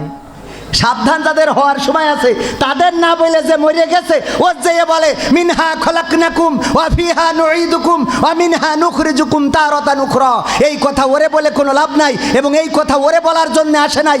এই আয়াতটা নাজিল হয়েছিল মুসা আলাইহিস সালামের পরে। আল্লাহ রাব্বুল আলামিন আমার নবীকে দিয়ে আমাদেরও জানিয়ে দিয়েছেন। মুসাকে বললেন যাও ফেরাউনকে বলো, ওগো ফেরাউন তুমি মেলা বাড়াবাড়ি করে ফেলিস, আর করিও না। আল্লাহর নবী বলল যদি ফেরাউন না মানে, আল্লাহ বললেন নরম করে তারে বুঝাবাব, মিনহা খলাকনাকুম ওয়া ফিহা নুঈদুকুম ওয়া মিনহা নুখরিজুকুম তারাতান উখরা। ওগো ফেরাউন শুনে নাও, তুমি কেন এত ক্ষমতার বাহাদুরি করতেছ? কিসের বড়াই তোমার, কিসের লড়াই তোমার, কিসের এত পাওয়ার তোমার? অথচ তুমি পৃথিবীতে ছিলে না, তোমাকে মাটি থেকে সৃষ্টি করা হয়েছে, আবার এই মাটিতে একদিন ঢুকানো হবে, আবার একদিন এই মাটি থেকে উঠিয়ে আল্লাহর সামনে তোমাকে দাঁড় করানো হবে। এই নরম কথাটা ফেরাউনকে বলবা। এই ফেরাউনকে এই কথা বলার জন্য মুসাকে দিয়ে পাঠাই দিল, আর আমরা এই আয়াতটা নিয়ে যেয়ে লাগালাম খবরে। আহা, এই আয়াত শুনাইতে হবে কার? 4ই আগস্টে আমার মাননীয় প্রধানমন্ত্রী সাবেক শেখ হাসিনার বলতে হবে, ওগো হাসিনা মিনহা খলাকনাকুম ওয়া ফিহা নুঈদুকুম ওয়া মিনহা নুখরিজুকুম তারাতান উখরা। কিসের এত গুলি? কথা কয় না। কিসের এত গুলি, কিসের এত হত্যা, কিসের এত গুম, কিসের এত আয়না ঘর? অথচ আপনি এই পৃথিবীতে ছিলেন না, মাটি থেকে সৃষ্টি করা হয়েছে, আবার মাটিতেই ঢুকানো হবে, আবার একদিন এই মাটি থেকে আপনাকে উঠানো হবে। এই ক্ষমতার বাহাদুরি বাদ দিয়ে বলেন যে আমি ছাড়িয়ে দিলাম, আইসো তোমরা। কি বোঝা গেছ তো? এই কথা বলতে হবে কাকে? আপনার গ্রামের সবচেয়ে বড় সুদখোর। এই সুদখোরের কাছে যদি কোনোভাবে যান টাকা চাওয়ার জন্যে, ওরে বাবা যদি ধার নিতে যান, যে যদি বলেন ভাই একটু বিপদে পড়েছি তাই আইসি, কবে তোর থাবায় দাঁত খুলি তো 2 দিন আগে আসবি না তুই? মানে এমন ভাব দেখায় যে ও 2 দিন আগে আসলে ও ভিটে লিখে দিত। 2 দিন আগে আসবি না তুই? হ্যাঁ, তোর টাকা লাগবে, আমার কিরাম খারাপ লাগছে তুই বুঝতে পারছিস? আমার যে কী খারাপ, তোর উপকার না করতে পারলি আল্লাহ, তুই তো প্রতিদিন আসিস না, আজকে আইসিস, আমার মনটা একদম কি করলি তুই? মানে এমন ভাব করে, ওর মতো আপন আর কেউ নেই। যখন কর্জে হাসানা হয় না, যদি কোনোভাবে প্রস্তাব দেন তাহলে দোস্ত কোনোভাবে, বা মাতুব্বা সাহেব যদি কোনোভাবে ওই যে 20,000 টাকা ব্যবস্থা করে দিতেন, আমি আবার 2 মণ ধান দিয়ে দিতাম। এই তো ফেললি বিপদে। আমার এক বন্ধু আছে, ও অবশ্যই এই কাজ করে। আচ্ছা ঠিক আছে, দেখ পায় না, যা আসিস তখন ওর বন্ধু করে, কথা কয় না, আছে না নাই? নিজে ওই যে আমার আমির হামজা ভাই বলিল মসজিদে বসে বসে জিকির করে, তাসবিহ জপে। কয় কি করো এই সারাদিন মসজিদে কেন? কয় আল্লাহ বিল্লে করি। কর্ম কি করা লাগে না? কি কর্ম করেন না? পেনশনের টাকা পাইছি, সেই টাকা দিয়ে চলে, সেই টাকা ফুরাই কি যাবে না? না ফুরাবে না, কারণ আমি অগ্রণী ব্যাংকে রেখে দিয়েছি, সোনালী ব্যাংকে, রূপালী দীপালি ব্যাংকে রেখে দিয়েছি। ওখান থেকে যে ইন্টারেস্ট আসে ওইটা দিয়ে দিন চলে যায়। মরে যাবো তাও আসলটা জাগাই থাকবে রে, থাকবে রে। বলছে যে ভাই ও গো আমার চাচা বাবাজি হুজুর মৌলবী যাই হন না কেন, ওই যে টাকাটা খান ওটা তো সুদ হয়ে যায়। বলছে তাতে কি? বলছে এর জন্য তো আপনার ইবাদত বন্দেগী কোনো কাজে আসবে না। বলছে ও কি আমার হয়? তো বলছে কার হয়? বলছে বোন নামে অ্যাকাউন্ট করা। ওরে বুদ্ধি, কার নামে? কত বড় শয়তান! আজকালকের ছেলেরা বই নিয়ে আর বসে না, ও বাবা গুগলে সার্চ করিয়া পড়ে। ওরে কালের মেয়েরা কোরআন হাদিস ধরে না, আমার এখনকার মা বোনেরা কোরআন হাদিস পড়ে না, ও আল্লাহ টিকটকে ভিডিও ওরা করে। আজকালকের ছেলেরা বই নিয়ে আর বসে না, গুগলে সার্চ করিয়া পড়ে। আগের সময় প্রেম করিলে আমার মুরব্বী বলতো পাইছো কি, এখন বলে শখ করিয়া বাবু তুমি খাইছো কি। এই গান যুবকদের না শোনাইলে তো হবে না, কারণ এরা নষ্ট হয়ে যাচ্ছে দিন দিন। হচ্ছে না? লেখাপড়ার বালাই নেই, ফোনে গুগলে সার্চ করে, কোনো কিছু কইলেই কয় দাঁড়া সার্চ করি দেখতেছি। সার্চ করে না। এখন আমার গ্রামের সাধারণ মানুষও এত মানে হয়ে গেছে, মানে মোবাইল নির্ভর হয়ে গেছে। এই ধান কাটার সময় আমার বলছে, কবির একটু দেখ দিন নেটে কালকে বৃষ্টি আছে কি না। তো আমি তার নাম না বলি, শুনি আবার কবেন আমার কথা ওখানে যে বলি চাও। তো আমি ওই দোকানে বসে, আমি তো ভালো করে বুঝি না, তো আবহাওয়া দেখে আমি বললাম কালকে তো একদম খটখটা রোদ, কোনো রোদই, কোনো সূর্যের গায়ে কোনো ম্যাগই নেই, ডাইরেক্ট খটখটা রোদ। তা বলছে তাহলে বলে আমি জোন ঠিক করলাম। জোন ঠিক করে তো বোঝেন, কামলা ঠিক করলাম, আমার ধানগুলো কাটতে হবে। তা আমি বলছি অসুবিধে নেই, আপনি জোন ঠিক করেন, শুধু আমি ভালো বুঝি না বলে কেমনে কি দেখেছি, আমি দেখি সূর্য মেলায় রয়েছে, আমি বলে দিয়েছি কাল খটখটা রোদ রাত্রি। ও ধান জোন নিয়ে সকালে ধান কেটেছে, 10টার দিক থেকে পানি কুপান দেওয়া শুরু করিয়েছে, কুপান। পরে আমিও তো সেই আর এক দোকানে বসে আমি বলছি, ভাই এ তো বিপদে পড়ে গিস কেন। কালকে আমাদের একজন নেট দেখে নিলে যে কাল বৃষ্টি আছে কি নেই, আমি বললাম যে খটখটে রয়েছে, এখন তো কুপান জুড়ে চাল্লা কায়দা করে। বলছে খবরদার জন্য রফির সামনে যাইস নি, মারি ভালো বলো। বলছে যে ক্ষতি করেছিস, 3 মাস ধরে চাষ করি, একদিনই সব ডুবাই দিয়েছিস তুই নেট দেখে। এই বিপদ এখন সব মোবাইল নির্ভর আমরা হয়েছি না হই নাই, হয়েছি। যাই হোক, আল্লাহ যেটা করে সেটা কিসের জন্য করে? ভালোর জন্য করে। আল্লাহ যেটাই করবেন সেটা ভালোর জন্যে। এই ভালোর জন্য আমরা অনেকেই বুঝি না। আপনাদের এই অভয়নগরে মুমিন স্যারের জানাজায় আসলাম। মুমিন স্যার চেনেন না সবাই? মুমিন স্যারের এখানে সবাই চেনার কথা। জানাজায় আসার পরে আমি স্যারের পাশে, আমির হামজা ভাই, আমি স্যার সব এক জায়গায় না। জানাজা শেষ করে, জানাজার আগ পর্যন্ত ফোনে কথা বলেছি, পকেটে ছিল। জানাজা শেষ করে হঠাৎ করে পকেটে হাত দেখি কোন আল্লাহর আলী নিয়ে চলে গেছে। চার্জ কম ছিল, মানে চার্জ দেওয়ার জন্য নিয়ে গেছিল। তো এখন আমি তো খুব বেকায়দায় পড়ে গেলাম ফোন। এবং তখন আমরা আরও 4-5 বছর আগে, তো তখন ভালোই গরিব ছিলাম, এত দাওয়াত হইতো না, এত টাকাও দিত না। তো এখন কি একটা অবস্থা কোন দিনই আমি খুব কষ্ট পেলাম। আহারে ফোন চুরি হয়ে গেল, মালয়েশিয়া থেকে নিয়ে আসা ফোন। অনেক কষ্ট করে আবার কিছু টাকা জোগাড় করে একটা ফোন কিনলাম। তো এই খবরটা কেমনে কি করে স্যার পাইছিল কিনা জানি না, মহিউদ্দিন স্যার। তো আমি ওই ফোন চুরি হওয়ার 1 সপ্তাহ পরে আবার স্যারের সাথে খুলনায় আসলাম দেখা করার জন্য। তো স্যার ওই দিন আবার বৃষ্টি হচ্ছিল, তো বৃষ্টিতে রেইনকোট গায়ে দিয়ে মোটামুটি মোটরসাইকেলে, খুব রানার একটা গাড়ি ছিল, রানার এই কি একটা প্লাস জন্য একটা গাড়ি আছে, তো এইটা গায়ে দিয়ে চালাইতে আসিছি। স্যার বলছে কী করে আইসা খুলনায়? আমি বলছি স্যার ওই আমার মোটরসাইকেল আছে একটা, আইসি করতে। তো পরে একজনের ডেকে বলছে ওই গাড়িটা কবির দিয়ে দে। মানে ওনাদের কাছে তো গাড়ি মাড়ি তো কিছু না, বোঝেননি, গাড়ি কেন, বাড়ি মাড়ি তো এমনি দিয়ে দিতে পারে, দিলি। হ্যাঁ, তো বলছে ওই গাড়ি। আমি বললাম স্যার আমি তো চালাইতে পারিনি। বলছে চালাইনো লাগবে না, এমনি নিয়ে যাওয়া অসুবিধা নেই। তো তারপরে ওই যে গাড়ি দিল, এরপরে দাওয়াত আর টাকা। এখন নিজে আবার কিনেছি, আরো তখন কিনা যাবে। কথা কয় না, বোঝে না। এটা কেন বললাম? হারাইলো কি, পাইলাম কি? হ্যাঁ, এই জিনিসগুলো বুঝতে হবে। এই জন্য হতাশ হওয়া যাবে না। ইন্না লিল্লাহি ওয়া ইন্না ইলাইহি রাজিউন বলবেন, আপনি দেখবেন যে হারাই গেছে। বউ হারাই গেলে দেখবেন 2টো বউ হবে একসাথে। না হইতেই পারে। আল্লাহ, এই যে আপনি হাসলেন, মানে আল্লাহ দিতে পারে না? কত গরিব মানুষ ভ্যান চালায় খায়, 3-4টে বউ, কয় জায়গায় বিয়ে করিস ও জানে না। আল্লাহ তার রহম করিয়েছে। আহা, এই জিনিসগুলো কি করে বুঝাবো? যুবকরা পাকামো করি বেড়াও, পাকামো করি না, সিজদায় পড়ে থাকো। তোমার যদি তোমার প্রেম হচ্ছে না, ডাইরেক্ট বিয়ে হবে। কথা কয় না? সিজদায় পড়ে থাকলে প্রেম হবে না, ডাইরেক্ট ঘরে আসবে, একদম অটো নাতিপুতি বড়ি ফেলাবা। তুমি খামাখা ওই গার্লস স্কুলের সামনে যে দাঁড়ায় থাকো, কি দেখে লাভটা কি? দুনিয়া যায়, পরকাল যায়, দুইটাই নষ্ট হয়ে যায়। যায় না? যায় না? যার সাথে ঘুরি বেড়াচ্ছাও, ওর সাথে বগল দাবাই করি, সব খাওয়াইলে একই সিটিতে ছাদের পর উঠেতে, তুমি সব খাওয়াইলে আর একজন বিয়ে করে নিয়ে হাঁটাতে। আবার তুমি যেটা নিয়ে আসো ওটাও আর একজন ঘুইটে থইল, তারপরে নিয়ে আসা। পাকামুখু থাকা। এইসব বাদ দিয়ে নিজেরা ভালো হও।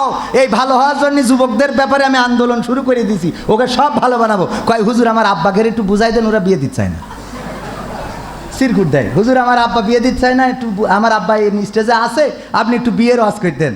আমি বলছি তোর আব্বা বিয়ে করিল, তোর আব্বা কি কয়? তা বলছে কয় প্রতিষ্ঠিত হই তারপর বিয়ে করবা। আমি কই তোর আব্বার একটু ডেকে নাই, ও কয় নম্বর প্রতিষ্ঠিত আমি দেখে নেবো আগে, তারপরে কথা হবে। নিজের সময় ঠিকই যখন বাই উঠিল, আর এখন যে ছেলের সময় কম প্রতিষ্ঠিত হই, তারপর পাকামো চলবে না। ছেলে বিয়ের উপযুক্ত হবে, ডাইরেক্ট বিয়ে দেবেন। তারপরে ও ফার্মেসি দরকার ভ্যান চালাই খাবে, অসুবিধা কি? ও গুনাহ করবে কেন? কথা কয় না। আবার মা বোনেরাও আমাদের দেশে মা বোনেরা ও দুটো বিয়ে করলে আরে বাবা এক হুজুর দুটো বিয়ে করিস তার খুন করে ফেলাই, দেখেছেন না? এক হুজুর আরেকটা বিয়ে করেছে, বাচ্চা হয় না ওই বোর, তো বাচ্চা হয় না, ও সারা জীবন হাটখুড়ে থাকবে, ওর আব্বা ডাকতে হবে না, বংশ রক্ষা করতে হবে না। ও আরেকটা বিয়ে করেছে, এই অপরাধে প্রথম বউ সেই স্বামীরে খুনই করে ফেলেছে। কত বড় শয়তান! এই নারীদের কি করি সোজা করব, আবার গান গায়, ওরে স্বামী আমার যেমন তেমন দেওরাই আমার মনের মতন গো, স্বামী যেমন তেমন দেওরা মনের মতো। কত বড় শয়তান! তো এই অবস্থা আমার মা বোনদের, বিয়ে যদি 2 খান করে 3 খান করে 4 খান করে আলহামদুলিল্লাহ, আপনার কষ্ট বেশি গেল, আপনার একটা গল্প করার ঝগড়া করার সঙ্গী পাইলেন। আপনি স্বামীকে উদ্যোগ নিয়ে বিয়ে দেন যে দেখো আমি একা তো মেলা দিন তোমার সাথে থাকলাম, যেহেতু আল্লাহ নিষেধ করে নাই, চলো তোমার